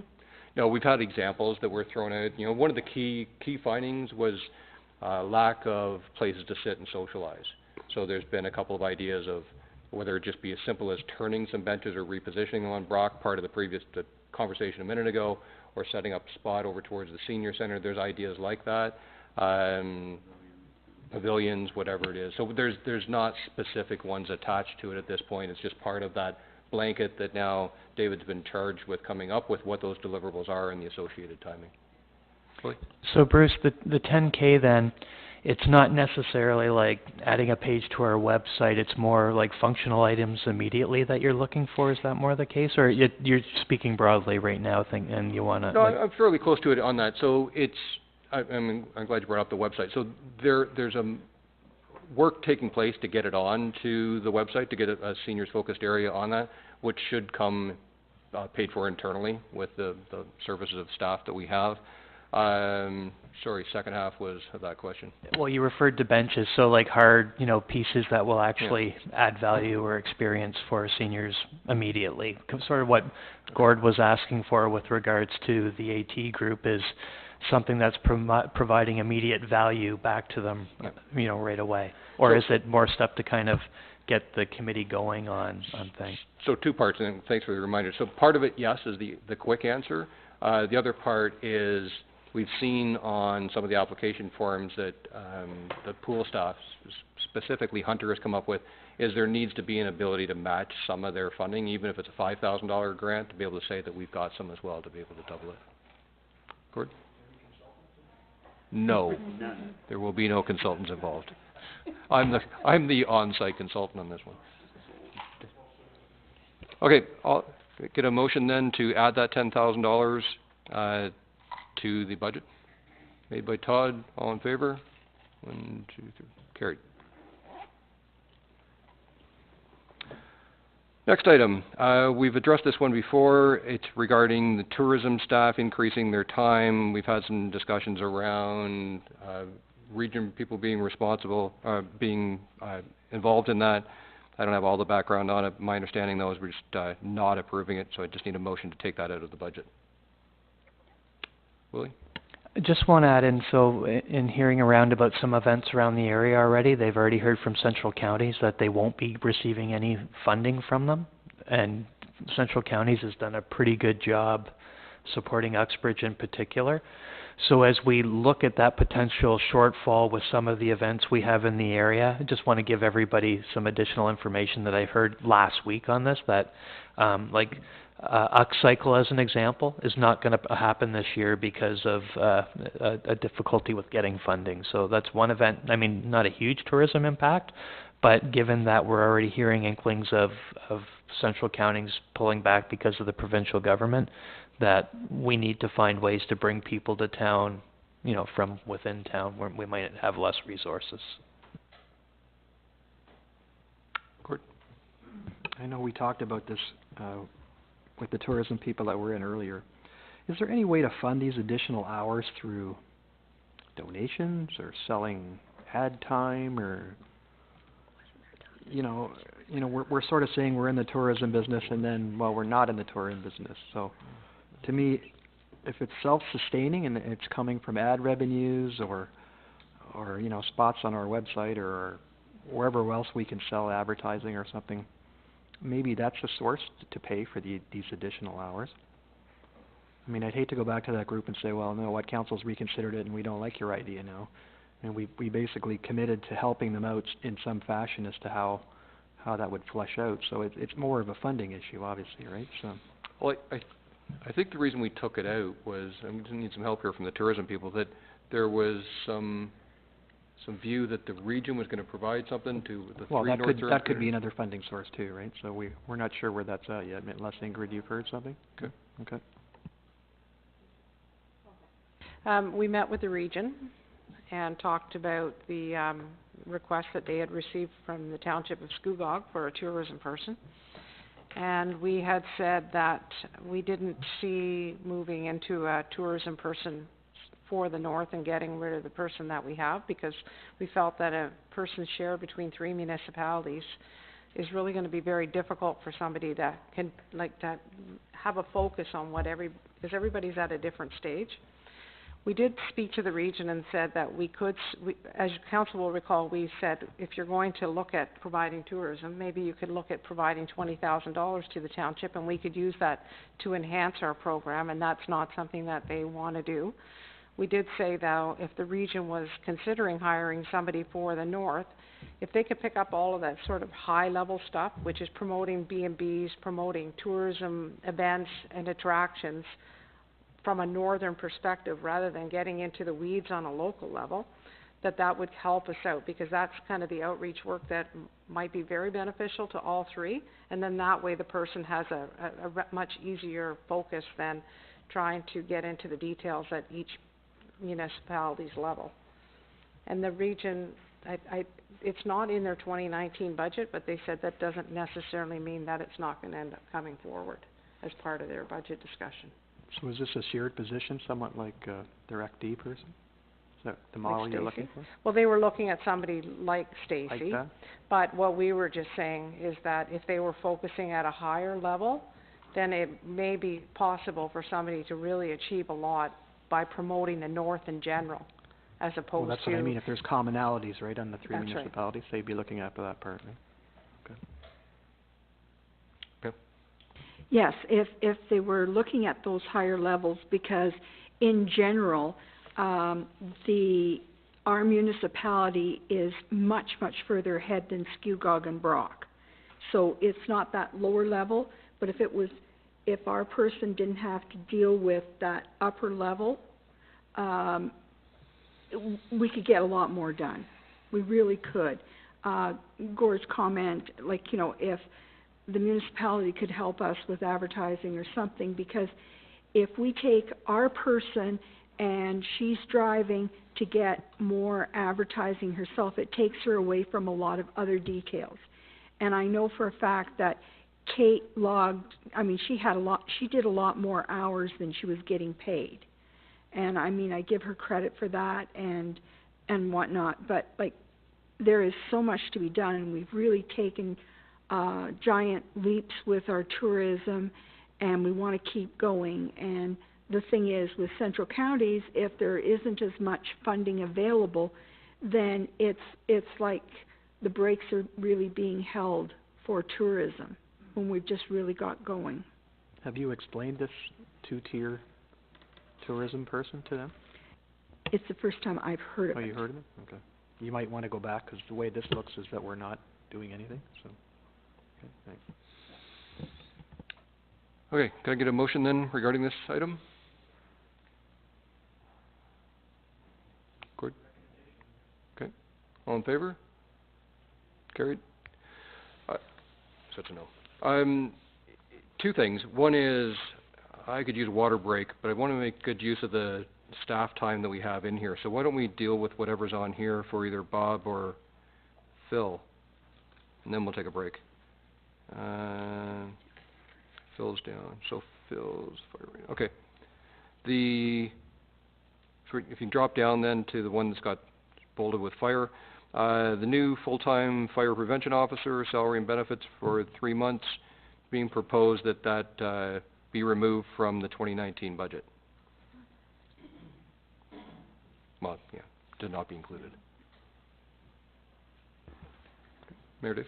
Yeah, I'd like to see a report come back looking at some of our part-time staff that might be able to fill it in this way. Fire department who can work some part-time hours so we don't make this a full-time position. So, I'd be willing to look at that. Okay. Comments, Gord? Was the intent here to defer this position until next year? In other words, remove these 3 months and then start it in 2020? Is that the plan, or is it just We could do that. being removed altogether? I don't understand. I think my understanding, we're looking for more information. It could be deferred. I think the question is more, is it in the 2019 budget? At this point, it's coming out. Because my understanding was it was supposed to help get us over the hump of doing these inspections that are underway, because there was many more to do than Captain Maynard could do on his own. So my understanding was this was only a part-time bridge gap thing. Maybe I'm wrong, Phil. Maybe you can come and speak to that. So maybe I misunderstood.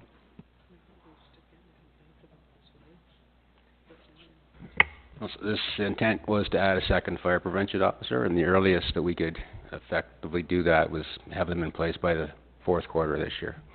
So this is a permanent position that So would it hopefully... be carried on. Yes. Beyond. Okay, thank you. So, Mayor Dave, suggested get a report, a report back with further details, what I'm trying to spit out, for 2020. So, Phil, we haven't ever really discussed this, but I think instead of adding another full-time position, if we could give some part-time work to some members of our team with some of the training necessary to do this. And I think you have a couple guys with part of the training, am I correct? Yes, we do. Okay. We could start that next Monday, if that was your wish. We have a couple of people that are qualified to do that, but we need some help with the inspections for sure. What would we need in terms of cost to move ahead with that? Well, we would determine how much time you wanted to allocate to that. So I just simply, one of the complexities is that our part-time staff, I think I mentioned this before, are making a higher hourly rate than our full-time staff. So, that's a bit of a fairness issue, I guess, for the full-time staff as well. But, if they're not working full-time, they won't make as much money. It'll be at a higher hourly rate. So what about just, Yeah. getting further discussion, get a report back on options on it for consideration of the 2020 budget? Well, the problem is we've got a bit of an issue right now in terms of we've got some apartment issues downtown. We've hit a bit of a wall in terms of need. Am I correct, Phil? Right, so we've run into, just over the growth of the town over the years since the fire master plan was done, there was in the implementation plan that was put forward to the council of the day, there is a schedule for a projection of how many inspections are supposed to take place and the regularity of the different occupancies. And we're not close to meeting that now. And some of the more problematic issues around smoke alarms and carbon monoxide alarms, particularly in rental housing, but not exclusively rental housing, in people's personal residences as well. We're falling behind. We've laid quite a number of ticketed offences starting last July. It's almost double. It's almost double to date this year what it was the entire period last year. And some of our non-resident landlords are difficult to get a hold of and to enforce, and we have to serve them in person, so that's taking time out of the prevention officer to drive around and serve the tickets, as well as some of the people that we've ticketed are going to challenge us in court, and that's going to take some time while Ken's in court. So we are, his efficiency in terms of just doing his regular day-to-day business is dropping right off. Mr. Chair, I don't know if council can support this motion, but how about we put the 23.8 that was intended to go for a full-time person, what if we allocate that for part-time staff, and we'll do that same amount for 2019 and 2020. That way we don't get into a full-time staff. Just use it to hire part-time. Just hire part-time. And Phil, you and I can meet to discuss how we kind of implement that moving forward. Sure, and then we can manage that fairly simply with our current staff, and I'll work with the treasurer because we're working together with tracking hours for all our different types of operations, so we can certainly split that out and manage that. Yeah. So let's just go with that motion, Bruce. We can talk to it more, but I think it's fairly clear, and then it can be council's wishes. That council can vote whichever way they want. But just before we do, is that the right number? Or is it just that there was a number there that covered off a quarter of a FTE? Is that the right number? I think that... That number's a quarter of an FTE. That's what it is, plus benefits. Yep. And for a full-time staff, defer to the treasurer, there's a grid that our full-time staff fit into, so that was reflective of a probationary rate as well. Okay, well, the motion's made, so to your point.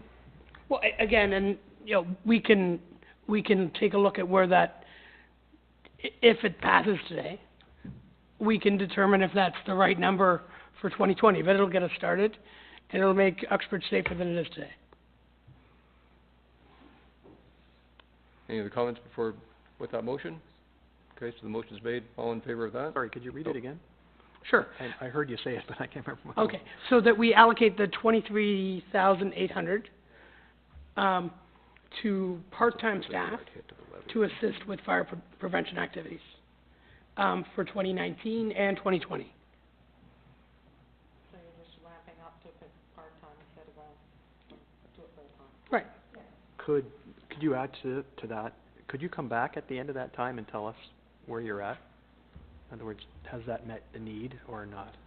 Is there a way to Well, do sure, I can report. Can you, Yep. would you add that to your motion? Yeah, definitely add That that. the fire chief comes back at the end of whatever the time period. Again, I would have intended that we did that anyway, Gord, but thanks for putting it in. Okay, all in favor of Dave's motion? 1, 2, 3. Carried. Bob, how many of these are yours, and should we just take a break? You got a whole bunch of them. I need a water break. Can you wait a couple minutes? Okay, we're gonna take a 8-minute break. Is that quick enough? Give you time to get a drink? I was just thinking of the time, so we'll start again at 25 past.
Okay, we'll get started.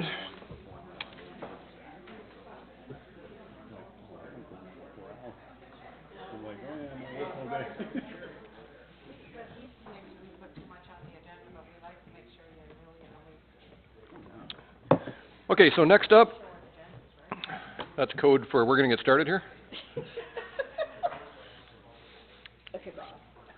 He can't hear you. No, I know. Yeah, and Gord, not sure Gord can either. Or Gary. Is this thing working? Hello? Does this work? It does work. Just checking.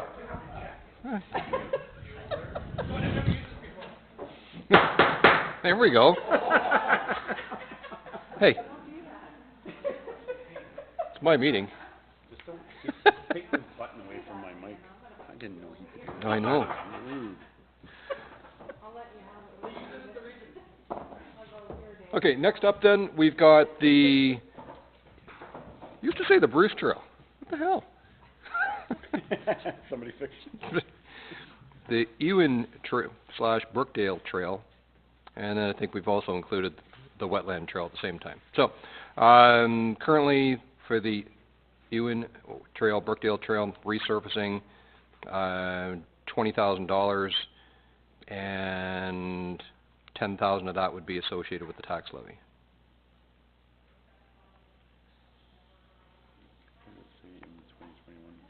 Whenever you're ready, Gordon. I'm not sure about the 2021. Where is the balance coming from? Parkland Reserve? I honestly can't answer it. Can answer? No, I can't. If you want, do you want to hold off on this one until Donna gets back in here? The wetland's been removed. Wait till yeah. Donna comes back and I'll ask the same question. 23, 24, yeah. Yeah, shows there. Why does it say? But I just wonder, I'm concerned, I don't want to speak out of turn here and it says 2021 capital budget, and I'm sure Donna would explain in a heartbeat. So, let's just, everybody okay, we'll just hold off on that one for a minute? Yeah. Okay. Jump to you, you. Bob, just to stay on script, I'm gonna keep going here for a minute. So let's just follow along rather than drive Debbie crazy with jumping around. Let's just go to the youth center. Was to increase funding to $3,000. We've had some subsequent discussions about that.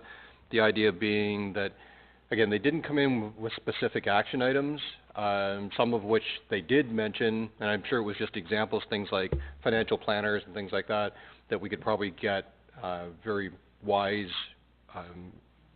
citizens, local, to come in and speak to it. So the consideration was to approve it at $1,500. Go ahead, Willie. Part of the active transport education side of things, they were looking to reach out to the youth center and do a couple different things with them. So if we're looking for quality content to assist with providing into that space, I think we do have some people that might be able to assist with that. Good. They're also, just as a quest to get that food rescue program in town, they're the first organization who now has bags to pick up fresh food. So just so you know, so the youth center now has these bags that they can go in. I've got to get a giver on the other side. But anyway, so there's, we can keep them well fed over there as well. So anyway, the little off topic squirrel. The motion that I'd be looking for then is to approve $1,500 youth center funding increase. I'll give you that. Oh, sure, Gordon. Maybe I missed it there. What was the rationale for reducing it? For reducing it from 3? Was there primarily because when they came in, there wasn't a whole lot. It was just we'd like to increase our budget by $3,000 without a whole lot of details behind it.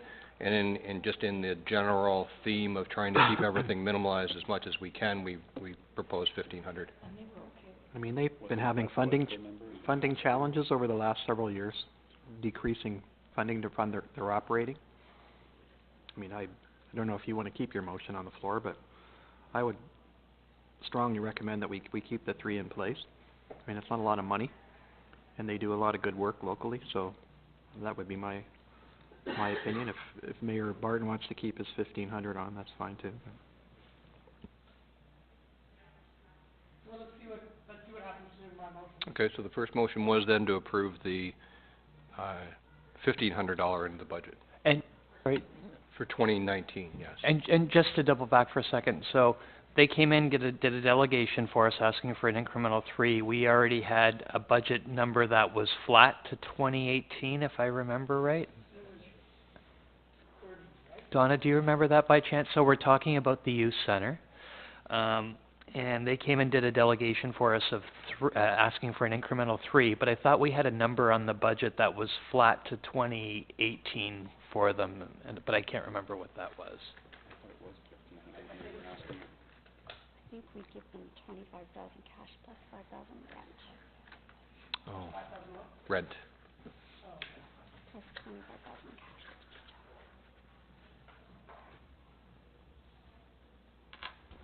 So what we currently give them is they get a cash payment of 25,000 plus rent in lieu of cash of an additional 5,000.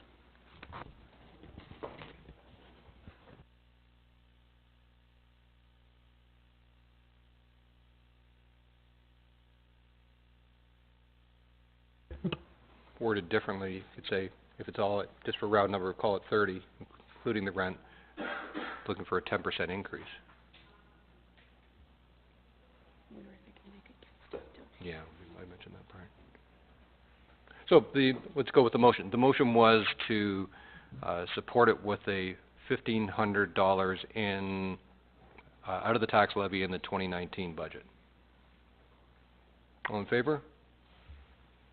1, 2. Okay. Yeah. Sorry, mumbling to myself here. As we look at youth in town, and I'm struggling with what to do, and if we're dallying over $1,500, I don't know, it just kind of feels, I'm not sure we're aiming at the right spot to lose $1,500 off something. I'm just thinking out loud here. No, and my take on this is, it's a tough budget year. We're trying to run the business of our community. Every dollar counts, and to give someone a 10% increase in their budget is a lot. Drop it to 5, and I thought that was fair. That's where I came from. So if I can build on your thought, Mayor Dave, one of the other things that I've spoken pretty openly about is the need for balance, and that we do, I think, a great job on youth sports. Tons of money goes to supporting that. We've now moved, we're putting our money where our mouth is as far as starting to put some money toward an age-friendly community initiative. And to your point a minute ago, with giving comes some balance on the other side of it. So perhaps we're starting to balance that out a little bit towards supporting the 55-plus crowd. That, and I would just add, I have a little bit of issue when you jump a budget by 10%, and no matter what it is. It's not like they're only getting a 1,500, they're getting 25,000 plus an additional 1,500. And they are getting a new pump park, which is youth-based. Not that we can't use it, but it's youth-based.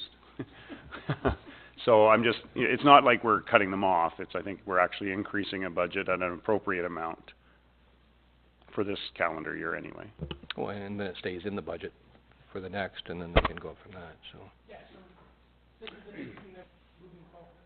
But It's not a one-time. Yeah, it's not a one-time expense. This is permanently a significant increase. Yeah.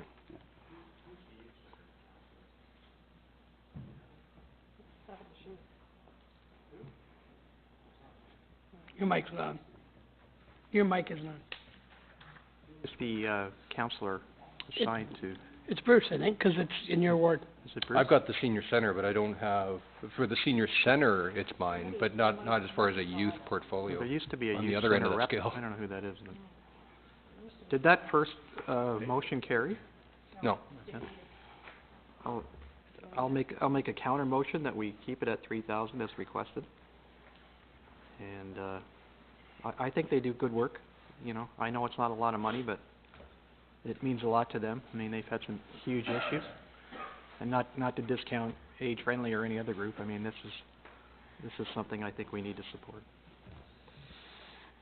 And before we vote, my thought on it is balance doesn't mean putting more on the other side of the scale.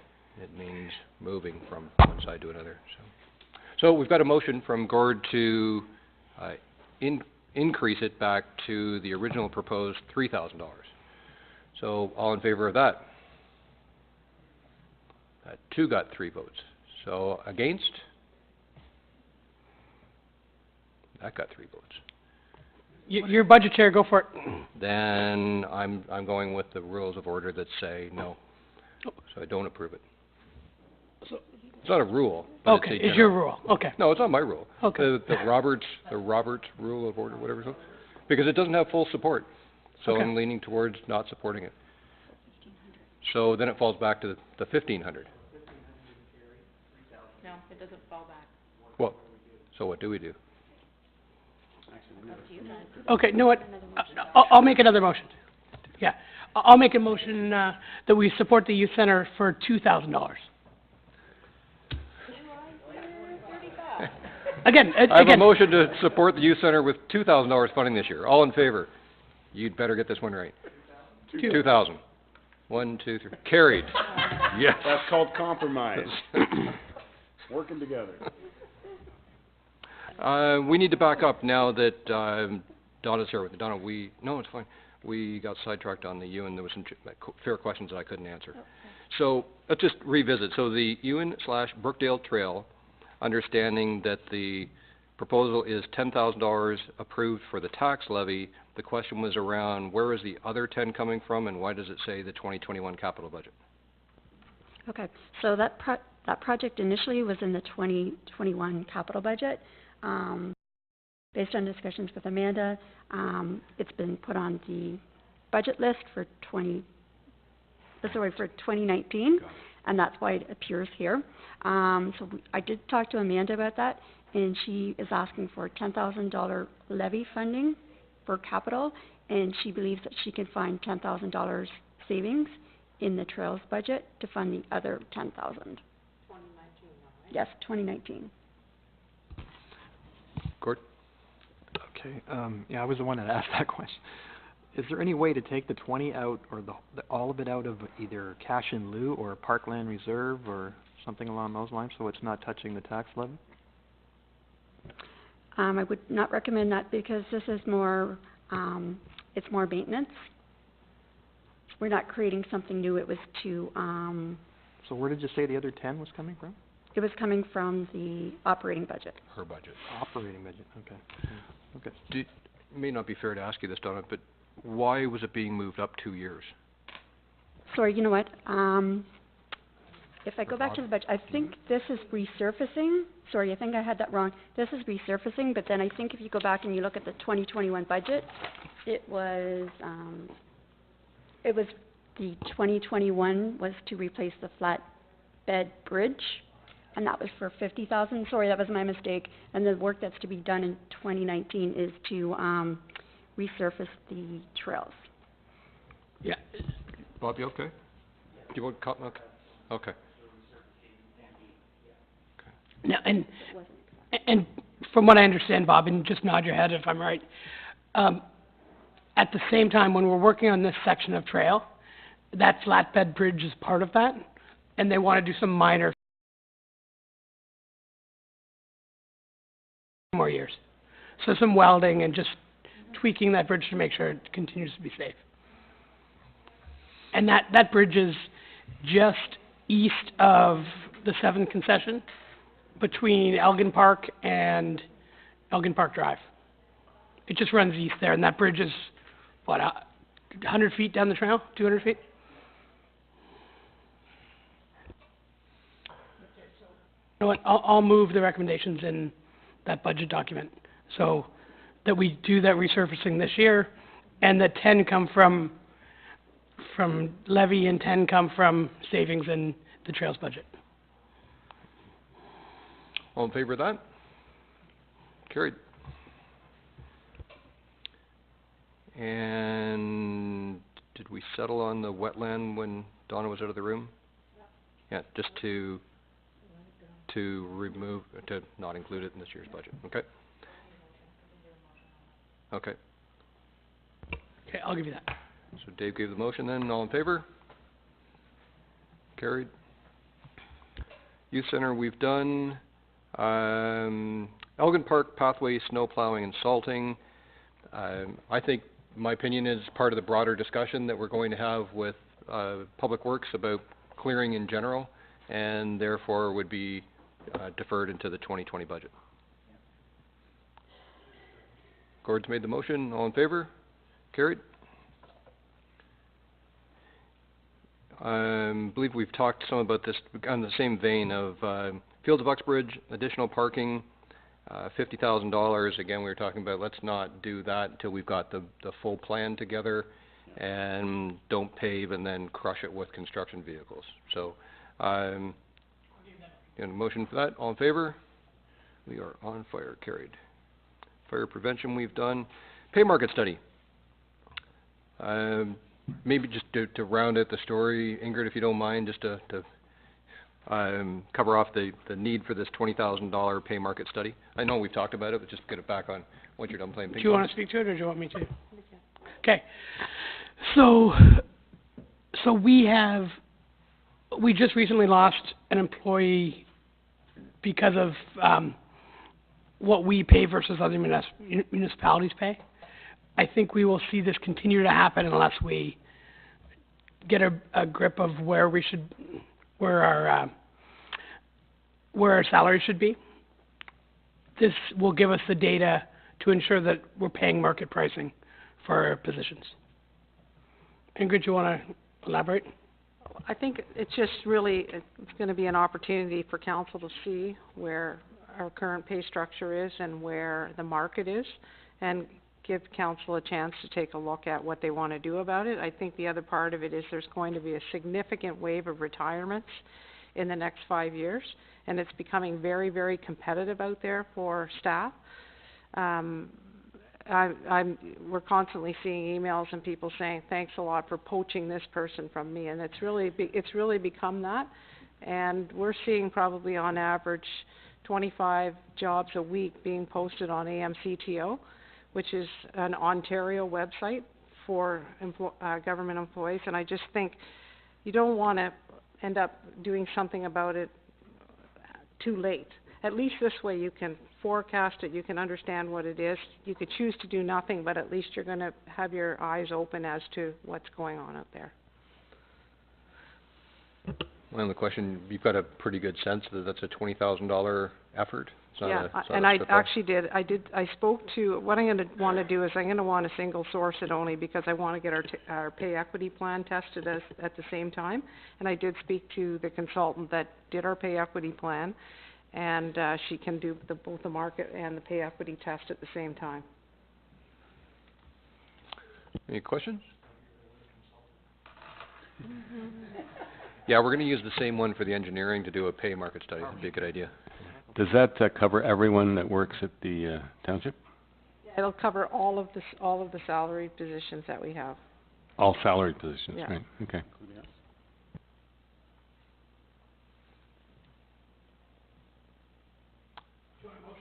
I'm just going to say, do you want to ask a question? I'd ask a question. Does that include the council, or is that something totally separate, or? No, what happened is the council salaries are always done towards the end of the term, and so that analysis would have been done just prior to this council being sworn in. So the same thing would apply when this council comes to year 4, that you would be taking a look at the salaries for other councillors and then making a decision on the pay for the incoming council, rather than this council making a decision on your own pay. No. Yeah. No, I was just Yeah. wondering if this market thing would entail that. No, we weren't planning on doing that, only because we have been keeping fairly up to date with the councillors one. We haven't done anything from a market study since 2007. Okay. Good. Any other questions for us? So get a motion on that? Okay. Motion to add $20,000 tax levied to the 2019 budget. All in favor? Wait, put those a little higher. 4, passed. Deb, just to be clear, when it's not unanimous, do I need to say opposed? Do we need to get? Nope. Okay. Okay. Let's have some more of those. The AVEC request to double their funding, that was removed. There's $8,000 or $9,000 of unused money sitting in their budget now, sitting in reserve, that hasn't been consumed already. So that's why it was pushed out. Yeah, I wasn't aware of that. Okay. Right. Okay. That's okay. Go ahead and ask all. The AVEC. Arts and visual. Thank you. Yep. I understood, and maybe I'm wrong, that some of that was earmarked for that sculpture in stone project. And I don't think all of it was used. Can it be used for other projects? The balance? With the 8 to 9 that's still in there, is that what you're referring to? Yeah. Because I was asked that question at the end of term last year, because I was the council rep and I didn't have an answer for them, so. There was a donation made or something for a specific project, and all of that money wasn't used, so there's some of that 9,000 as part of that money. Can they now use that for whatever else, or is it earmarked? Well, I mean, it depends on how you look at it. You could say that all those donated funds were used towards the project, Okay. and the township's portion that could technically be sitting in reserve. It was never really specified what was being carried over, so then Okay. that funding would be available for future use. So they can use the 8 or 9 or whatever. Okay, thanks. Pam. Hi there, Pam. Hi. It's hard to get past I did Todd. I got short move arms. you over here. Yeah. Gord, do you happen to remember, the end of last year, whether there was any projects that they were working on or thinking about working on where they were wanting more funds? They had completed the Hummingbird. Now, I Yeah. don't know whether that money was paid out or not. That kind of happened right at the end of the Yeah. term. I know maybe, that got done. Maybe Donna can provide that information, but, because they were painting it and they were Relocating it. I know Bob did the base and stuff, so I'm not sure how that was paid out or what. And their walking, driving tour. Yeah, that's another one that was hanging at the end, so. What about the bear? The bear? Yeah, that wasn't part of theirs.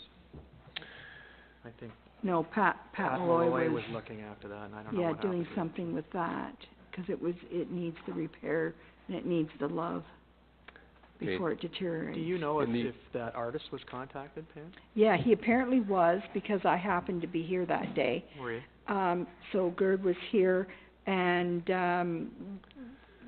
I think Pat contacted the gentleman to do the work, but I don't know whether it got too late in the fall by the time all that came about, and that my understanding was that it was gonna get done no later than this spring when the weather changed, 'cause it had to be decent weather for to do the repairs. Okay, Dave, drop the gavel. This interesting discussion, off track from the. No, but what I'm trying to I'd figure love out you to is have it. where that money is it been allocated out of that account? That's where I'm trying to go with So it. we know the 8 to 9,000 is available. How it got there, we can follow up on, but it's available for other projects. Okay. So in interest of time, then just need a motion then to remove the $3,000. Yeah, to not add it is another way to put it. All in favor? Carried. Thank you. Demolition of North Red Barn for $25,000. Comments on that one? Why don't we actually, just before you do, and let's just include it, there's the one right below it, site of the North Red Barn, pave the parking lot, and you see the amount shown with that. So let's just include those two together. Go ahead, Pam. Had the Mennonites been asked if they were going to do the demolition? So that's just a figure from the other company? Yeah, we or- went to another demolition Yeah. company where they would completely remove everything off-site. Okay, so the Mennonites aren't doing anything with it, only taking what they need for the repair for the other one? We haven't talked to the Mennonites Okay. about that. Is that what they do as well? Well, they had said that there might be some really good parts in the other one that they could use, which would bring the overall cost down. That's what John was saying. There used to be people around that would, take a barn down just for the, materials. So that might be something we could check out. And that Well, the that doesn't mean they'd remove the foundation or anything, but certainly, it might help in the cost. We would prefer to pay nothing, for sure, or as close to nothing as we can. I think it's just trying to find a number to put in, worst case scenario, for budget purposes. And I Right. think the thing is, once the building comes down, we should really address the paving and get additional parking up, right up to the H.H. Good building, which is actually gonna be under repair, we're hoping probably by Wednesday of this week. Councillor Hyde? Where was the, demolition cost of 25 coming from? It doesn't specify here. Where was it coming from? It's not levy, it's gotta be something Yep, else. so the 25,000 was gonna be funded through the Insurance Risk Management Reserve. Is that a new one? It's got a fancy name. So there's no consultants involved, which is nice. Sorry, I'm gonna belabor that point all day long, as I figured it out. I'll make that motion, Mr. Chair, on, Just before you do, Gord, if you don't mind, just like to continue on the discussion on the other part of that. So the, 44,700, 22,350 of which would come from the tax levy, fund over 2 years to pave that spot. I would like to revisit that. My suggestion in an informal meeting was, once it's gone, turn it into a little parkette where people that are coming in for train rides and so on, walk down the street, they've got a nice little green spot to sit down and either bring their lunch or pick up a lunch up at one of the spots just at the top of the street, sit there and enjoy their lunch, rather than put up a parking lot. See how I leave that in there? I think it might be a song. Well, that wouldn't encompass the whole parking lot. It would just be a corner of it, right? Well, whichever point, Yeah. I don't know. It doesn't seem like a big footprint to me, that barn. I don't think it's a lot of parking. It'd be a nice little parkette.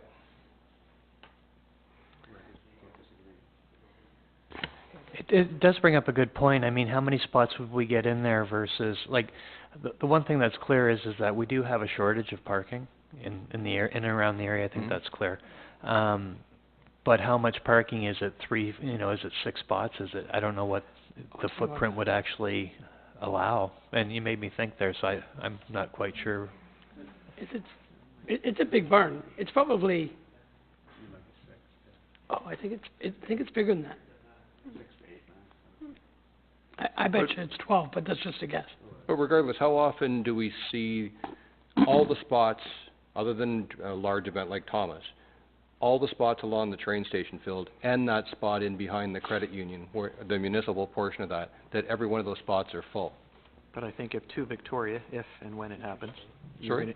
if and when 2 Victoria comes to fruition, you're gonna need every parking space you can find in the downtown. Well, if and when, then maybe we relook at it and Anyway, think about I'm paving just it. putting it out there, Yeah, you're gonna no, need that's fair. parking, so. Yeah, I'm with Gord. I think something's gonna happen on that site in terms of, we were gonna see a building go up at 2 Victoria, and because of that, we're gonna need some parking downtown, some additional parking. We're also gonna lose the lot where the fireplace's location is, in the next few years.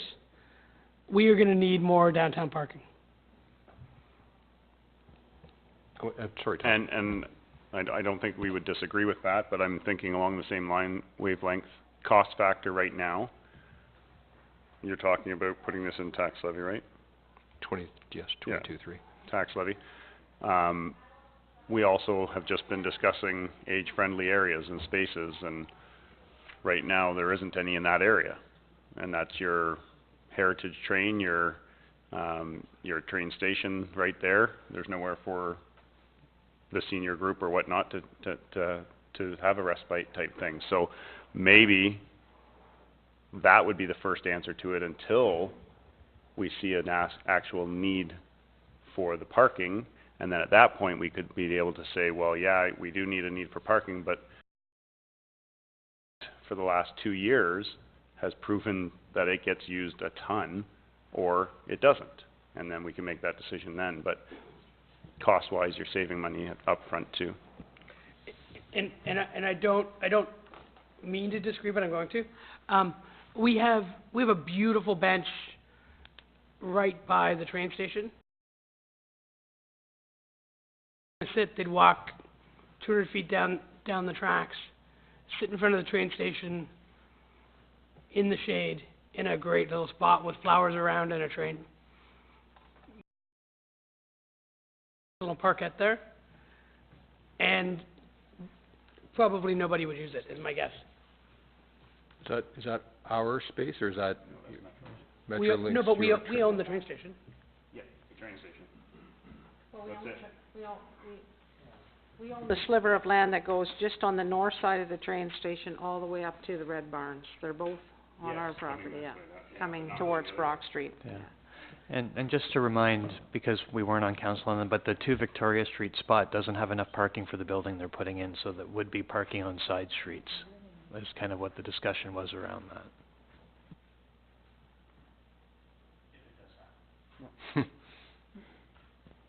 I would just, my only argument would be timeline. Why pave it right up front if we don't need to initially?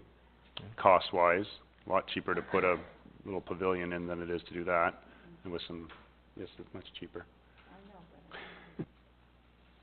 Is that, just to clarify a little bit, so the parking lot where the fireplace place is, that's just gonna be remain parking in the short term? Like next couple years worth? Okay, Unless they get started on the gas bar, then it will change. right. So optimistically, the new building goes in on Victoria.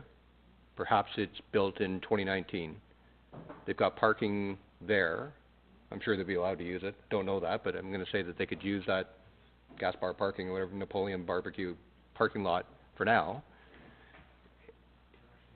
And then as it comes in, if the gas station goes in a couple years down the road, then we take a look at and say either the parkette wins because it's nice and everybody's using it, or it's not, it hasn't cost us much. I gotta think, I'm not talking about I don't even know about a pavilion, quite frankly, Todd. I'm just gonna say, tear it up, put some dirt down, get some sod or some seed, put on 2 picnic tables. I'm not trying to do anything elaborate here. And then if we say, no, it's not being used, and B, we need parking, then we change it into parking. And just further to the 2 Victoria Street spot, they will be staging in that parking lot for construction. So they'll be using that space up, so short term we'll lose that space in advance. So as we look at some of the events coming to town like Thomas or whatever in that space and trying to fight, the shortage of parking that we have, it is gonna be a little bit of a challenge.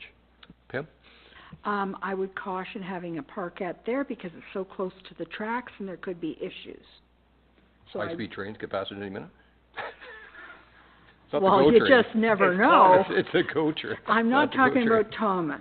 I'm talking in general, when they're moving the, trains around and cars around and different things, it's right close there, and if you have a little parkette and you've got little kids there, you could have an issue.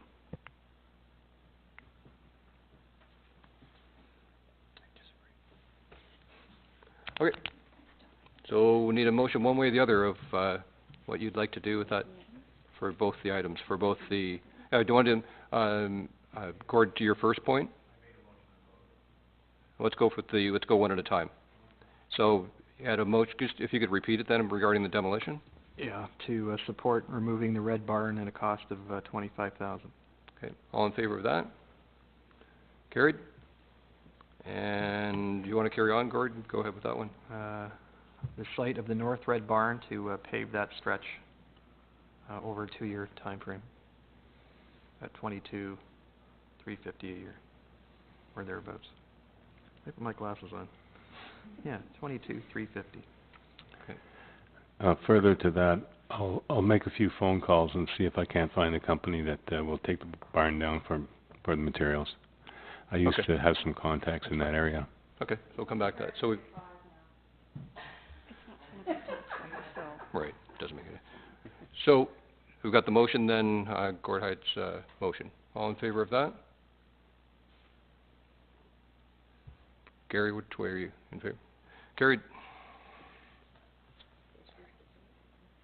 I know you did. Me too. The discussion then around the marketing student. Did you have a question, Roger? Yeah, I apologize, but I didn't hear what the motion was. Is it to put a parking lot or? The motion was to retain what's written on the form, as in to, yes, go ahead and put in a parking lot. No parkette. No parkette. Marketing student. The idea was, we've had some discussions before about trying to increase awareness of the facilities that we have, things like the halls that are there, promote the possibility of having weddings or any other type of ceremony up at the museum. And the proposal was to put $10,000 tax levied to hire a marketing student with the intent of recovering that $10,000 through the revenue that's generated as a result of improved marketing. Gord? Does this fall under the realm of the Tourism Advisory Committee or their representative? Because it seems like we're doubling up here on this.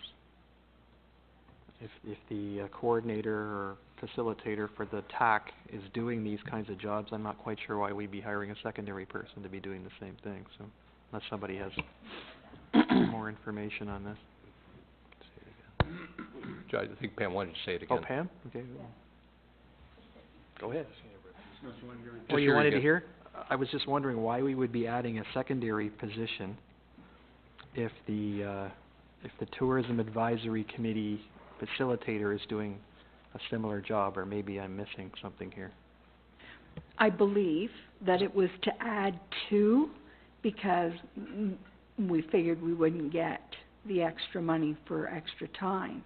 But we do need more, and it's promoting the historical centers. So if this regional position comes to fruition, where they're doing the high-level stuff, then we have our own junior, if you want to call it that, tourism facilitator. Where does this other person fit in here? I'm not clear.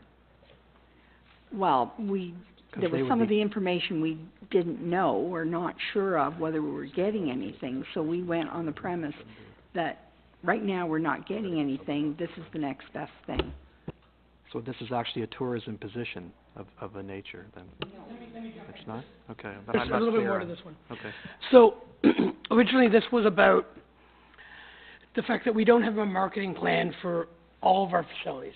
So, we don't have a great online presence for any of our halls, whether it's Goodwood, Sanford, the Senior Center.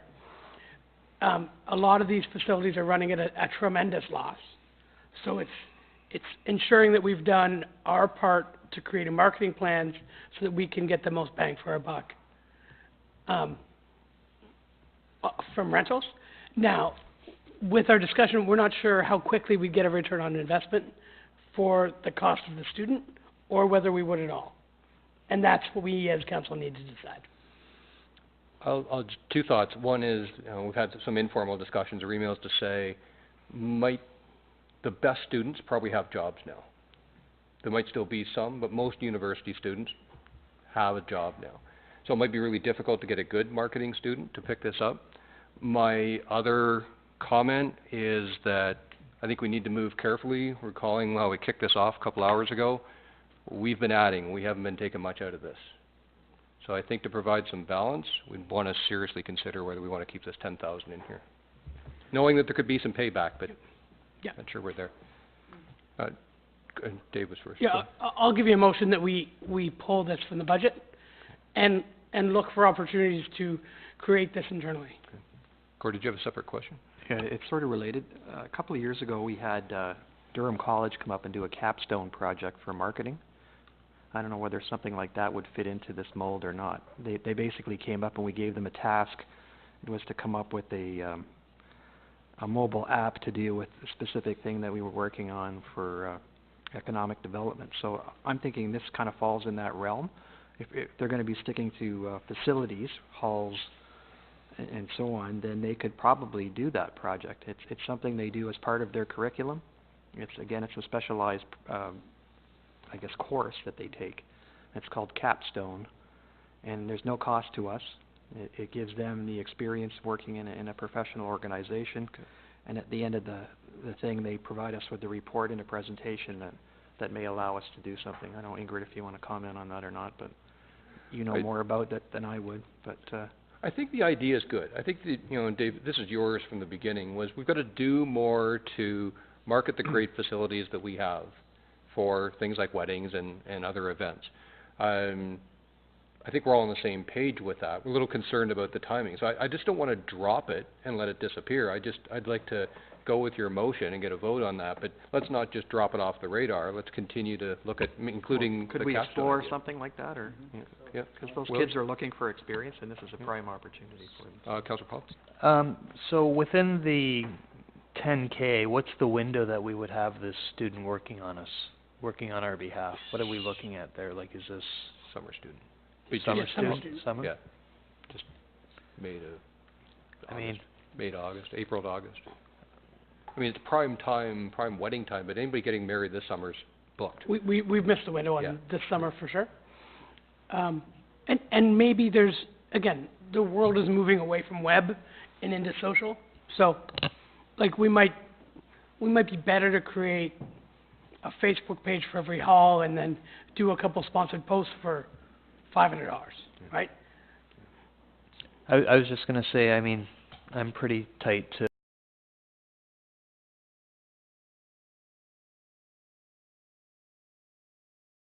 that was based upon the article last week. So, yeah, I'll have a look into this and see if I can find out, touch base with maybe their, their marketing area to see if there's something that we can do. Last year, X-Cycle had a student that we had on an honorarium that did a great job on our behalf. I mean, it was a small amount of money versus what's here, but we can look into it and see if there's something that way. So combined with Gord. So we've got Mayor Barton's motion to remove it from the 2019 budget. All in favor? Carried. Dave, I know you'll want to speak to this. The library building, the heritage audit, there's $20,000 set in the budget for that. Want to just comment? Yeah, I think, Donna, have we been able to add that to the library operating budget? I don't think this is going to affect levy. No, it wouldn't In any affect levy, because it would be funded through the savings in staff positions. Right. So, this is critical. We've spoken about it a lot, but we need to ensure that we're maintaining that building. It'll cost us significantly more if we let it go one step further. So, I'll make a motion that we do this audit as soon as we can. All in favor? Carried. I'll speak to the next one. I think I started this, the idea of ward mailing. Originally, the idea was we need to improve our communications, just from whether it be social, web-based, whatever it is. We have, some of the digital signage, whatever we're doing. And then one of the ideas that I put out there was recurring mailings to all residents. And we've kicked it around a number of times, and I think we're still working through what better ways of doing that. Donna's said ideas rather than, because mailing's expensive. I've tried to work with Canada Post. I'll continue to try to work with Canada Post. But she's talked about, if people think this is a good idea, maybe we do an advertisement in the paper. Would be a whole lot less than complete, it wouldn't be $1 per, but in that type of arena. So the idea is that would we consider then just deferring it to 2020? Go ahead, Pam. Deferring it sounds like a good idea. Another suggestion is, and the residents would have to buy in, which wouldn't cost, is do a MailChimp type of thing. You put it out to your residents, that if they wanted to do this, that they would be required, and then, you do something, maybe on a monthly basis. And, I mean, that meets you know, there's no money involved, there's a little bit of time. And, if there's general, things that need to be said, then we all have that, and then add in just specific things for our ward. Okay, so there's alternatives, so, we don't have to solve it here, but then just need a motion to not have it in the 2019 budget, defer to 2020. Made by Councillor Pop, all in favor? Carried. Next one's an important one, CAO overlap in recruitment. We try to strap Ingrid into her chair and say she's not leaving, but one day she is going to. So, the idea is to have, we originally thought 40, we're now thinking in the $20,000 to include in that recruitment process, and then it's TBD, quite frankly, whether we would have an overlap period or not. I'll make that Motion by Dave, all in favor? Carried. Last one relates to the conversation where we had Dr. Steve Russell in regarding the North Durham. It's actually, just to clarify, it's Oak Ridges Hospice, just because they're trying to not narrow it down to just be for North Durham people. As a reminder, they're building the hospice in Port Perry, the land that used to be the church. They're going to open it with 5 beds with a clear intention to expand it to 10. We've had other discussions about could this be replicated when we have a long-term care facility built in Uxbridge. That's more for, there would be that level of care comes with a long-term care facility.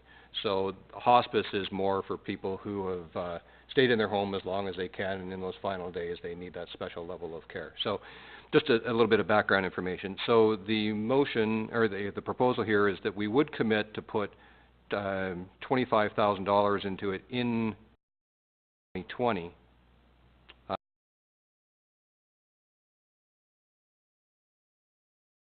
Of that until we have a better understanding of exactly what's being developed here on the hospital lands.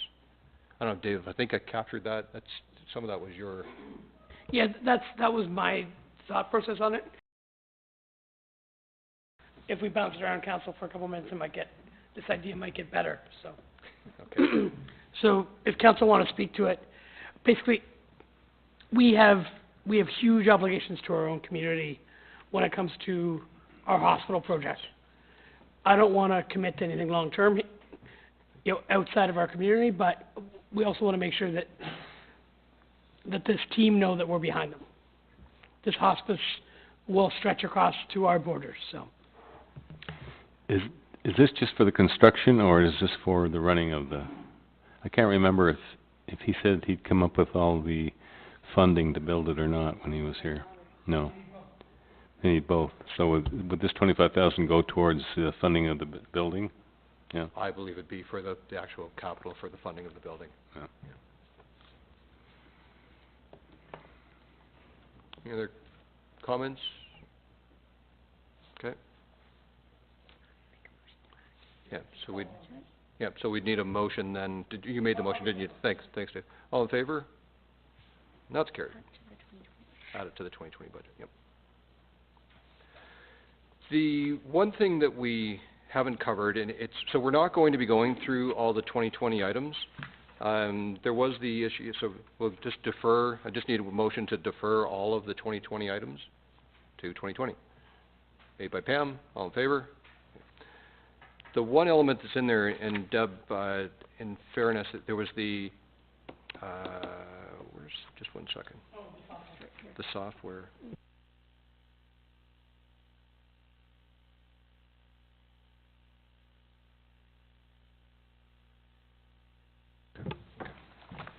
Okay, so we'll just wait, give Catalina a second to get back in here.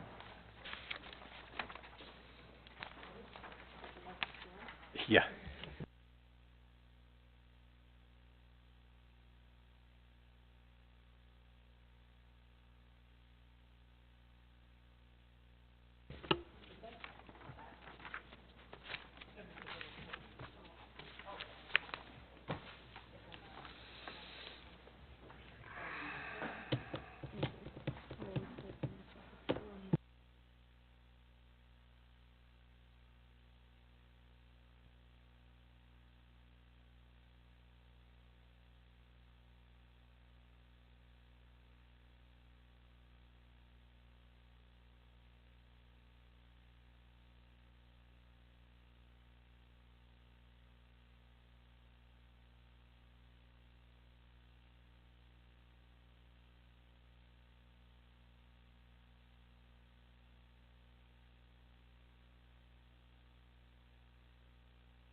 Okay, so we're dealing with the addendum, should make sure we're on the same page, General Purpose Administration Committee, and the Finance Committee, so it's about the, e-scribe meeting solutions. So, go ahead, Cataline, speak to it if you like. Great, thank you through you, Mr. Chair. Debbie and I are very excited about the capabilities of this program. I know that we throw these words around a lot, transparency, accountability, and public participation, but this tool, this program will really, really do that for us, and not just as a department, but as a township as a whole. It's going to modernize and improve our workflow processes, and not just in clerks, so that means no more late reports. No more action lists. It takes our staff hours to complete the action list. So following a council meeting, we prepare this Excel spreadsheet that has all the action items from every single meeting. Well, this creates that instantly based off the minutes. So it's really fantastic. Minutes, and also to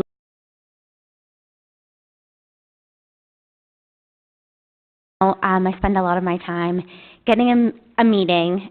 So what we have now kind of tapes it in chunks. So it'll be a chunk of 10 minutes, 10 minutes, 10 minutes.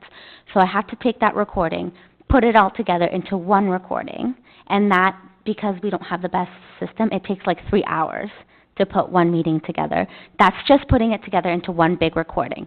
And then I have to edit it because we don't turn off the camera when we go in camera because we were having issues with the sound. So it wasn't capturing the sound after we came back from in camera. So then I have to edit anytime we take breaks, anytime we go in camera. So this will just be a push of a button, and it'll be instantaneous. And then the way we're hoping to roll this out, should you approve it, is a crawl, walk, run phase. So this program has many capabilities, but we'll take it slow. So the crawl phase will be all of our meeting management systems, our workflow processes, as well as the video.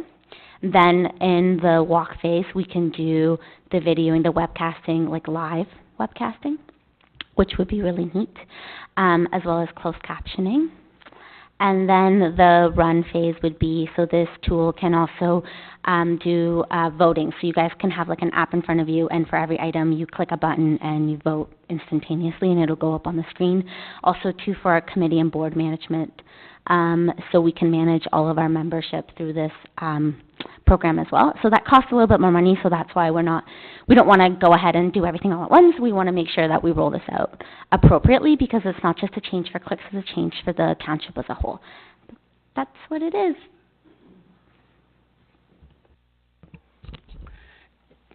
Yeah. Excuse me. What do you think this will save us in terms of staff time saved per week?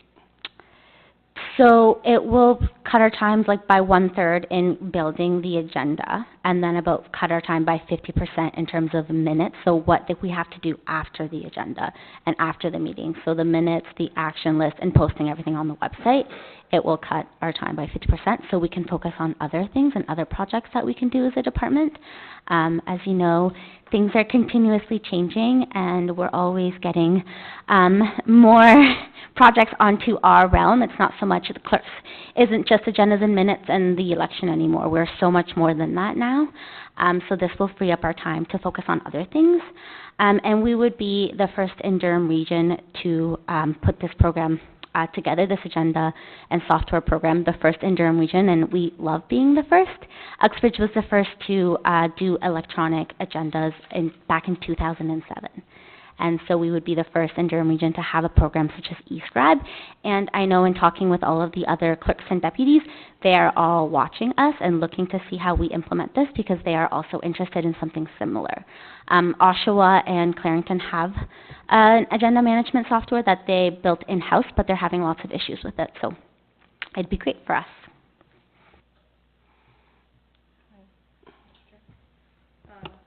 Just to add on to what Kathleen has already mentioned, we did have a call with the company this morning, and we were able to shave a few more $1,000s off the amount.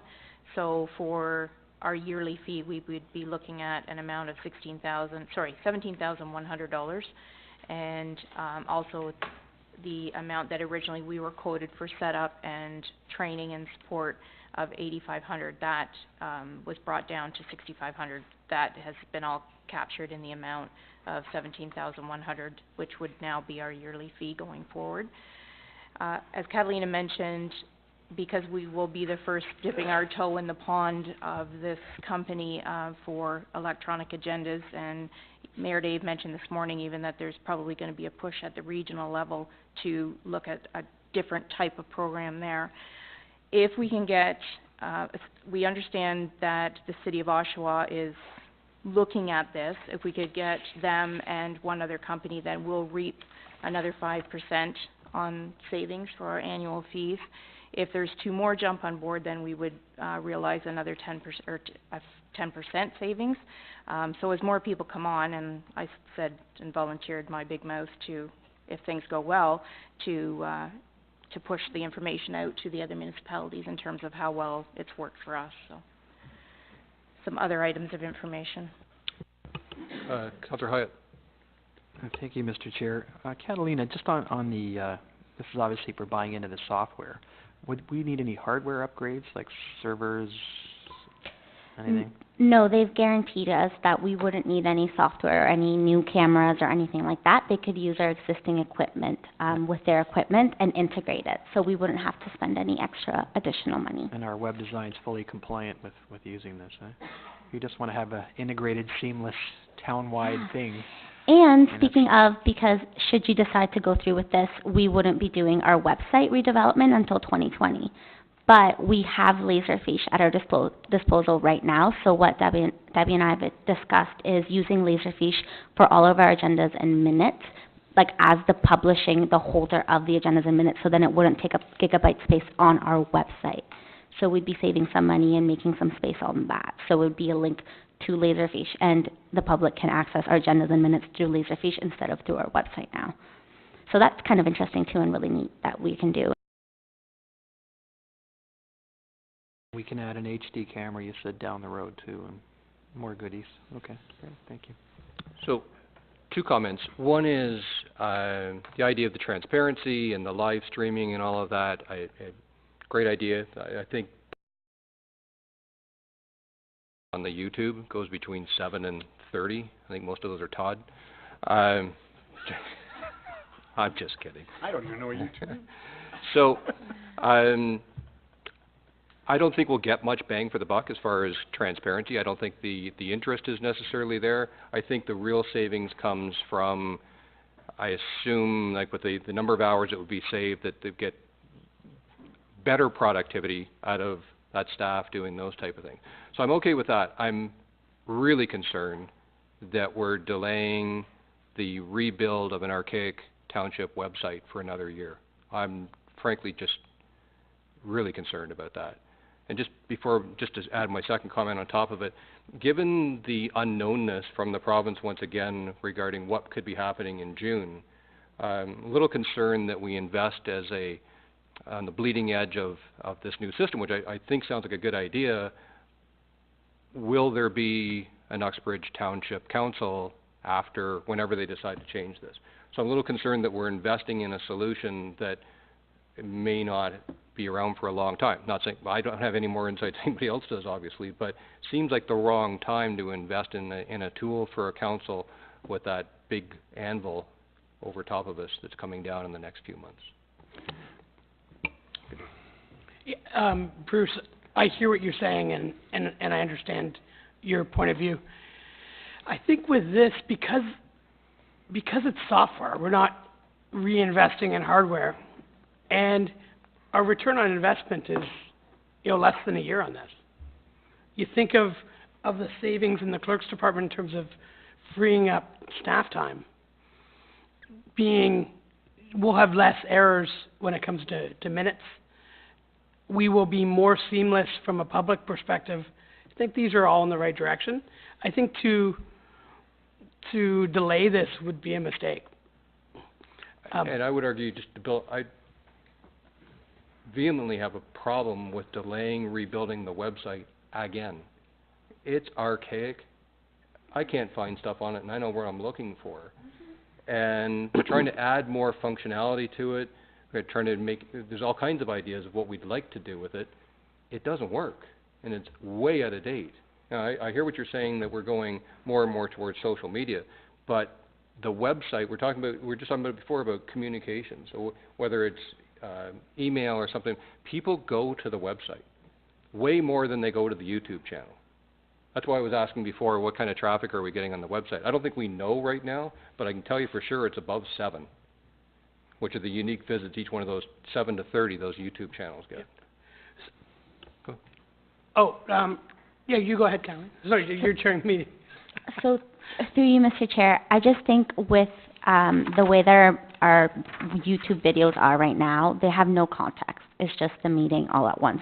This would add context to the videos, so it would be split between so it'll be tagged, sort of so approval of the agenda, announcements, reports, so you can just click on it and it'll take you to that spot. So I think people would utilize it a lot more if they could actually get some context to the meeting. So I think that would increase the traffic on our YouTube. Respectfully, do we think many people outside of this room go and watch council meetings on their screen? Or would, even if it was full streaming HD, live, exciting? If Diane doesn't show up, we're lonely. Nobody wants to watch it. So, no, but part of it, yeah. You don't have to. Yeah. So part of it though, Bruce, is that you're gonna watch all of what we talked about today, right? It's a long YouTube video. I think what Catalina's talking about is you click on the topic of interest. You click on, say, Green Boys, right? So you're a Goodwood resident, Pam's switching. You click on Green Boys. You click on Green Boys and you first see the reports that we read. Then you read the minutes that took place from our discussion. And then you click one more time and you actually watch the 6-minute section when we talk about that. And just after a meeting, we'll get phone calls about, well, what happened? What was the motion? Well, now will be almost instantaneous, and people can just know to go to the YouTube or know to go to our website to get that information instead of reaching out to clerk staff to receive it. I would which would also be great. Share your enthusiasm if it wasn't sacrificing the website redesign. Go ahead, Pam. Doesn't have to sacrifice it. I don't want to sacrifice the website because that has been one of the things that has bugged me since I ran the first time. But I see how far behind the clerk's department get with dealing with all this other stuff and not having time to get to, not saying the more important stuff, but to some real meaty stuff that would move everything ahead for the council as a whole and the municipality. So, I think this is a good idea. But I don't want to sacrifice the website. But if it means holding it for one more year, and yes, Bruce, it drives me crazy trying to find anything on it. And I kind of half know where I'm supposed to look. But, but I think this program, and especially if it can pay for itself in a year, the staff time that it can help with is incredible. Oh, sorry. Go ahead. Debbie? Just again, I think a lot of this has to do with timelines. Both of these things are highly important and would be beneficial immediately, as opposed to either one of them being put off.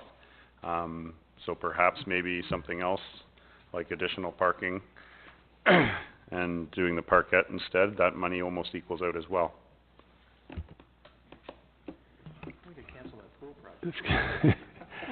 Or a pool design. Debbie, you mentioned the cost at $17,000, and that's initially staff training and setup and everything? No? No, so the original, the cost of for the first year, so there's $6,500, which is for setup and training, and then our annual fee. Okay. For the first year. Going forward, then we would pay the annual fee, which is down to $17,000.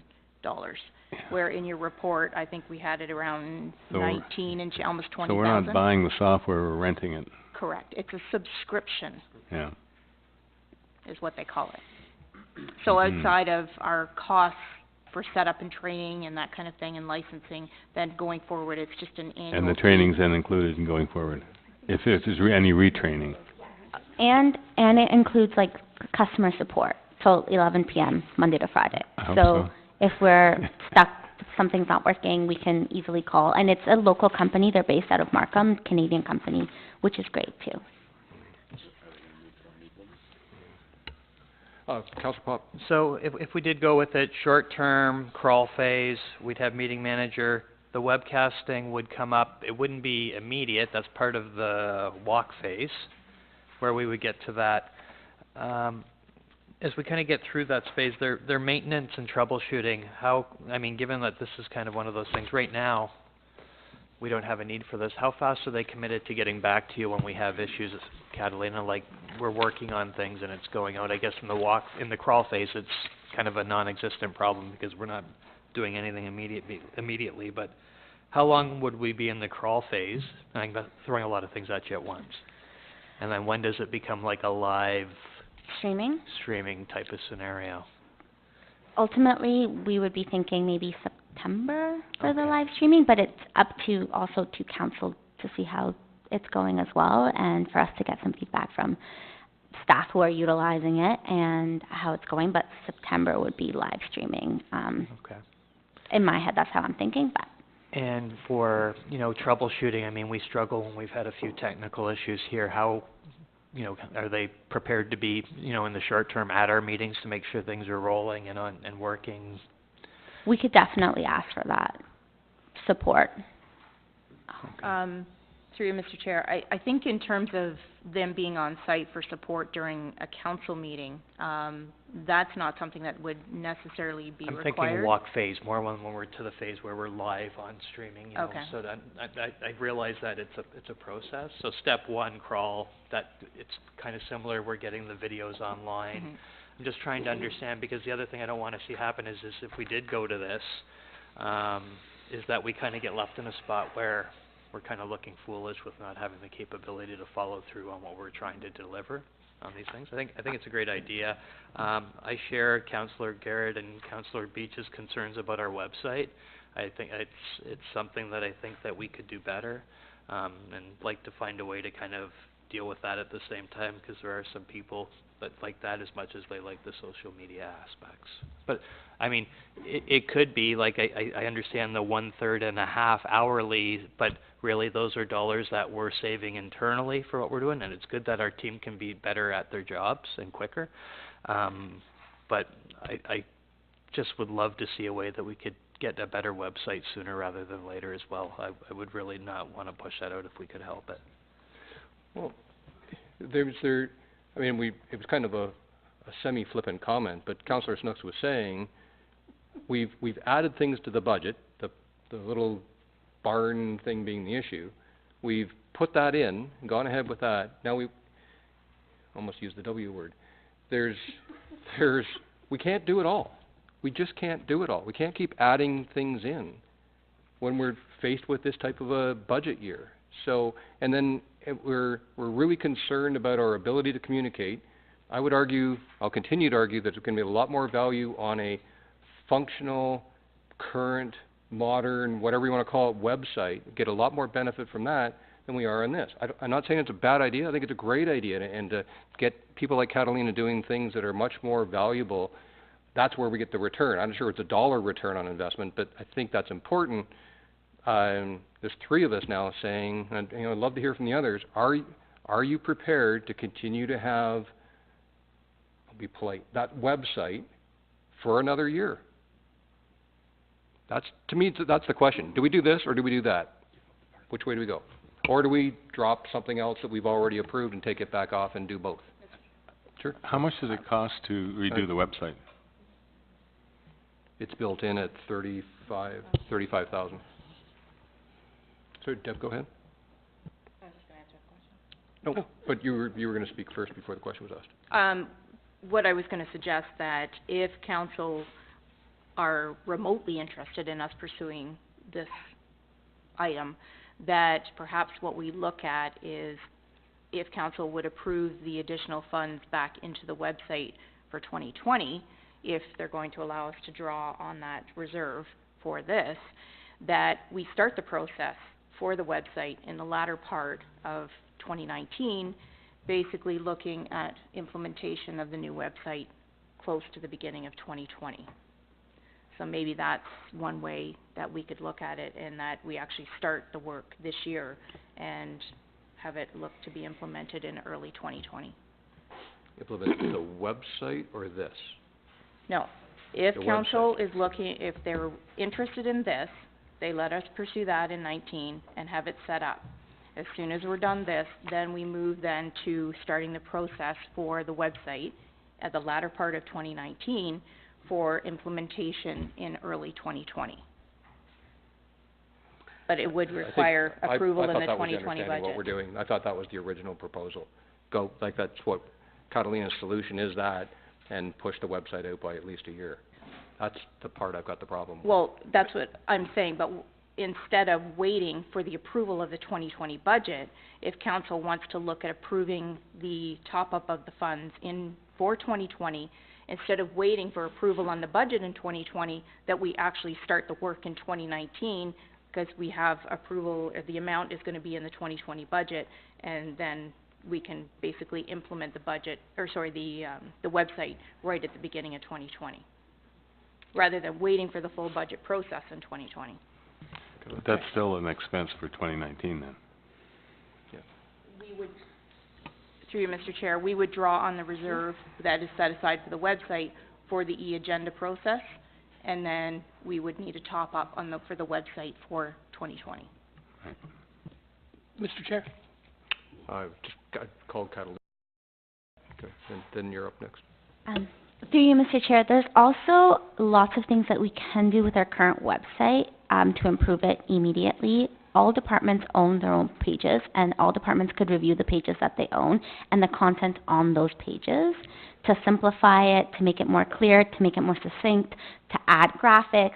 So there are things that we can start doing in preparation for 2020, because we are all going to have to review all of the pages that each department owns already. So we could get the ball rolling on that now, and make those content changes now with the existing website. So there are things that we can do. We're also looking at updating a lot of our forms, especially in the clerk's department realm, and using Laserfiche. So that will make the website look better to updating all our forms using Laserfiche. And it's really neat what Laserfiche can actually do.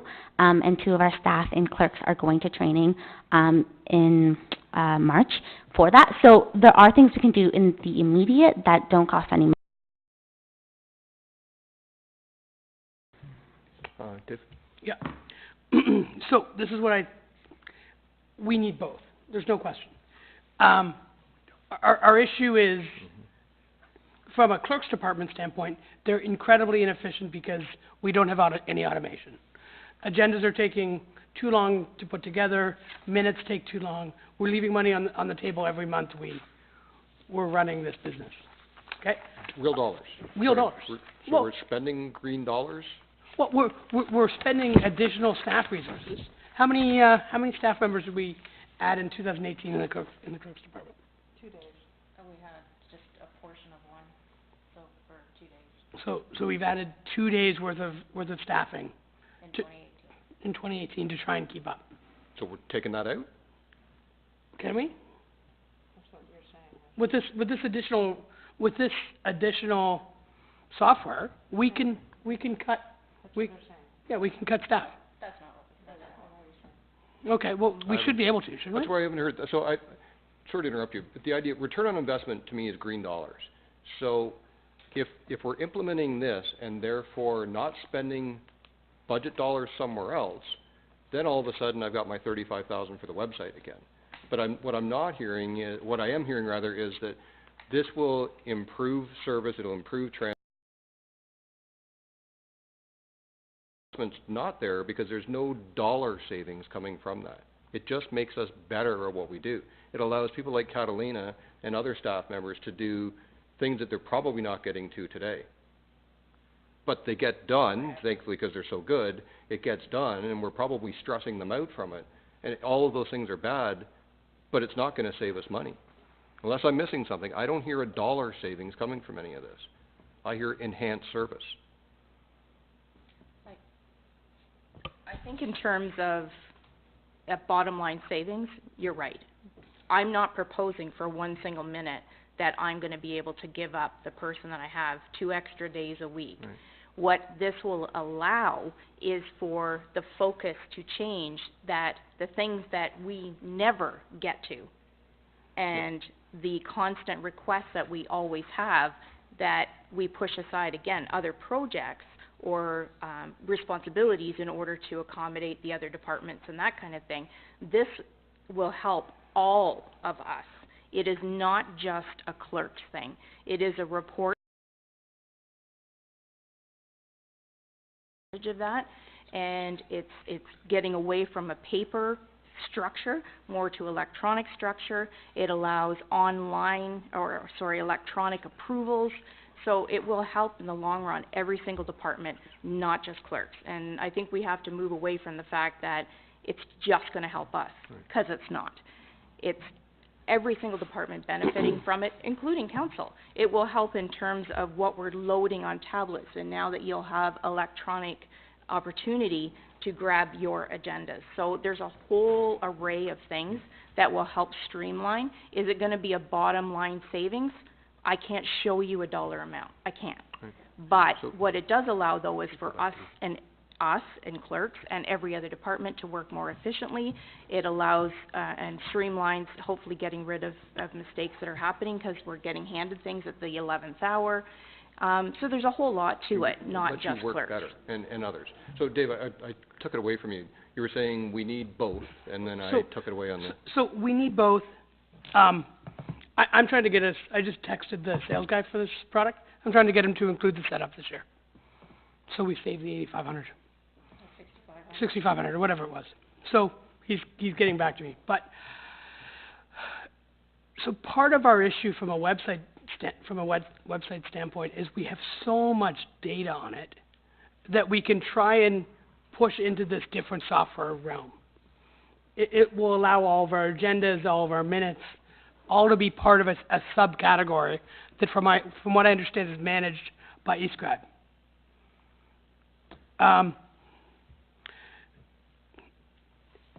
Just a second. Sorry, I'm texting the guy back. So our website will be simplified, which should save us website resources as well. The website we've put $35,000 aside for.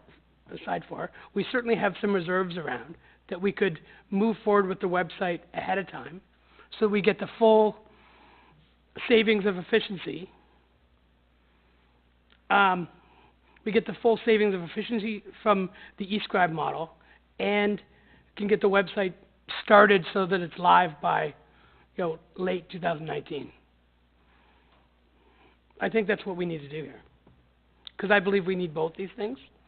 And if we have to cut somewhere, we probably should. But all the things that we've approved today, we approved because they're the right things to do.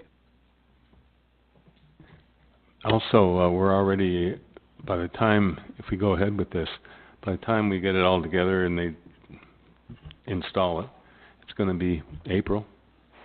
So we're already saving 25-35% of the initial cost for this year. I would think so. Yeah, just a couple of questions. This is cloud-based, I assume, is it? It is, so we don't have to really do anything from this end other than pay them. So I'm looking at this, if this is a cost issue, and Debbie's saying it's around 25, give or take a few bucks, I'm going to suggest that if we're running out of cash here, that we defer that paving the parking lot. It'll satisfy Councillor Snooks, and it'll find us a source of funds to get this thing off the ground, because I think to me, it's a no-brainer. I mean, if this is going to simplify things, make life easier for everybody, then we should be going down this road. The website, I totally agree with you. It needs to be done. And if we can do that in tandem as a separate project, I'd be all in favor of doing that as well. And I'm sure we can dig into reserves and get it covered. But to the mayor's point, we need both of these things running sooner than later. We've all heard the stories, and I know myself trying to navigate that website is tedious at best, so, I would support both of them. But if we're looking for cash, I'd be willing to offer up my paving of my 10 lots or whatever it is for a year till we get, $20,000 in the bank, so. Just making that motion, Mr. Chair. I think so. So just leave that just raw is what you're saying. Leave it with gravel or something? Maybe gravel, it'll just be It'll be dirt, right? That's the problem, it won't be sod, right? So it'll look like crap for a year. Why can't we, Well, 'cause again, it's to sod versus paving and then rip it up. it's 50 rolls of sod. I'll cover it. I'll take you up on that. Oh, my mic's on. Can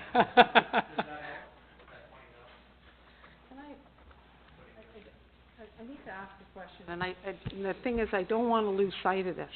We have this monkey on our back, which is the fire hall, and it's the lighting at the fire hall, and I'm just gonna throw this in, 'cause council needs to make a decision on it one way or the other, because you're being inundated with the lighting issue. Councillor Hyatt, you've been inundated with the lighting issue. The lights to fix, to replace those lights is gonna be about $25,000. There's constant emails coming about, what are we doing with the lights? What are we doing with the lights? What are we gonna do with those lights? What are we doing with the lights? So, either council makes a decision and says, we're not gonna do anything with the lights, then there's at least, Todd, in your case, then you can at least go back to the resident and say that council made a decision on it, or it just remains this living thing that continues to go around in circles. And it just, because I know we're getting to the end, and I know you don't wanna add anything more to the budget, but I have to say, and Councillor Hyatt, you know that you've been asked this question. It will start to ramp up again, and it will go, and it never has an end, and I think in fairness to the residents, they need to know that the answer is either yes or no, or someday, or when. So, I'm gonna step back from that. I said enough, but Just to be fair on that, it's not like we haven't done anything. I mean, the chief has reduced the intensity, he's added different baffles. Bob has been up there planting a bunch of trees that we wouldn't have done normally, so they can't say that we haven't done anything to mitigate it. But at the end of the day, you're right, there are still glare. You can go back there and see it for yourself. It's like Yankee Stadium in the middle of a dark night. So, having said that, you're right. Are we gonna tackle it as a council? I think that's something that we should consider. I mean, I don't know if you've had discussions with them since we've talked, but, And I didn't mean to get you off track, yeah, but it's another issue that needs to be resolved. Should get discussed this today, and either deal with it or put it off. I'm a little afraid if we start throwing, this isn't a squirrel, this is a bear. Like, we're gonna start, this is a whole new thing that's not even on the agenda. Like, if we open this up, then I'm sure 6 other people are gonna say, I got one too, and they're... I emailed the chief and asked him, where's it at? And he's just saying, this is what it's gonna cost to fix it. He hasn't got it in his budget, so I'm assuming that means we're not doing it. And if that's the decision, then that's the decision. Yes, Gordon and I spoke in regards to this. And I said I will take it on from him because he's now moved on to regional. So I will speak to my understanding, the 2 homes that are affected. I will speak to them tonight. I will take a look at it myself. I've only seen it from the parking lot side. So I will need to go and see it from their backyard side, because I also spoke with people at the conference in regards to lighting. And I don't know that there's much more of a fix, other than I know, and Bob and I think spoke as well, individually they might be able to be turned down, right? We thought. The individual lamp posts? Sorry, Ben. Individually, so, because it really is only two or three of them that is making the effect. So I'll deal with that outside of today's meeting. Good, perfect. So, back to the agenda. Gord, did you want to make that motion? Yep. Okay, we just saved the $6,500 if we move ahead today. Awesome. Good job. So, So maybe we should get some real numbers here just for a second, just because they have changed. So the total amount, we've got 35,000 on the left side for the website design. I think we're all set on that. That's in the budget. Then we've got, maybe Deb, if you want to recap what's this year and then what's recurring, please. What page are you on, Bruce? I don't really have a page. It's Catalina's report. So, yeah, so originally it was, for the annual fees was 19,900, but we minused 1,450 from that and then another 1,450. So does anyone have a I don't have a calculator. I got So, it. So he just gave me 17 total for the year.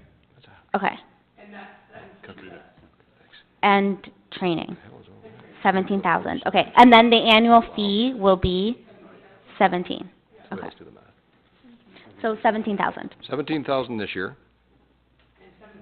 And for the next 3 years, 17,000, but the next 2 years it'll come out of our operating budget. Right. And then it was the setup, Dave, that... Okay, so it's just 17,000 what we're talking about. So if we took it out of the website redesign, this budgeted at 35, even I can do this math, we've got 18,000 left. If we can get 17,000 back, everybody goes home happy. You get the new system, we get a new website built ASAP. So all we got to do now is come up with $17,000. I know. So we can do two different things. We can either borrow 17,000 from reserves to get us to the 35 to be able to do the website in 2019 that we could have done in 2020. We've had the money sitting in that account for a while, haven't we? Right? For probably about 5 years. I think it's always been there. For the website? For the website. But we've got 35,000 in this year's budget. No. Oh, that's just it. It was levied in a previous year. Okay, thanks. Yeah. Sorry, great, So we have that 35. We're gonna steal some of it for eScribe. We will work to try and get some return on investment there. But, we can do two things. We can either borrow from the next year's budget and spread the cost over 2 years. Donna, we can do that? We could temporarily borrow from a reserve and then fund that payment back in 2020. Okay. Or we can scrub an additional 17 from a budget item that we've just approved on the list. Now, every decision we made along the way here, including the additional 500 for the youth.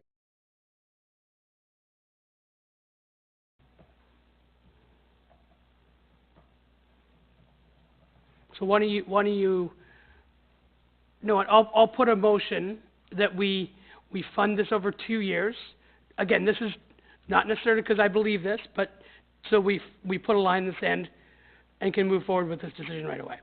So my motion is that we borrow from reserves to fund the website in 2019 and spread the cost over 19 and 20.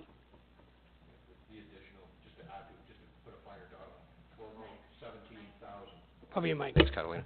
To borrow 17,000 from reserves, not the whole thing, because we still got 18 left in the right. bank. So To borrow borrow the 17 from reserves in order to develop the website in 2019 in parallel with the eScribe system. Yeah.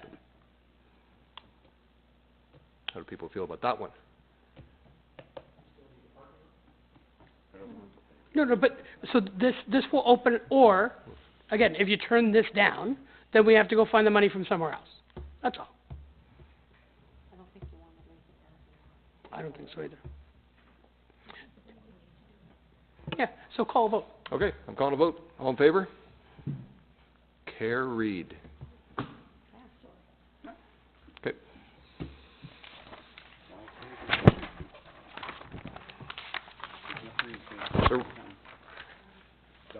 So we already deferred the 2020 items to 2020.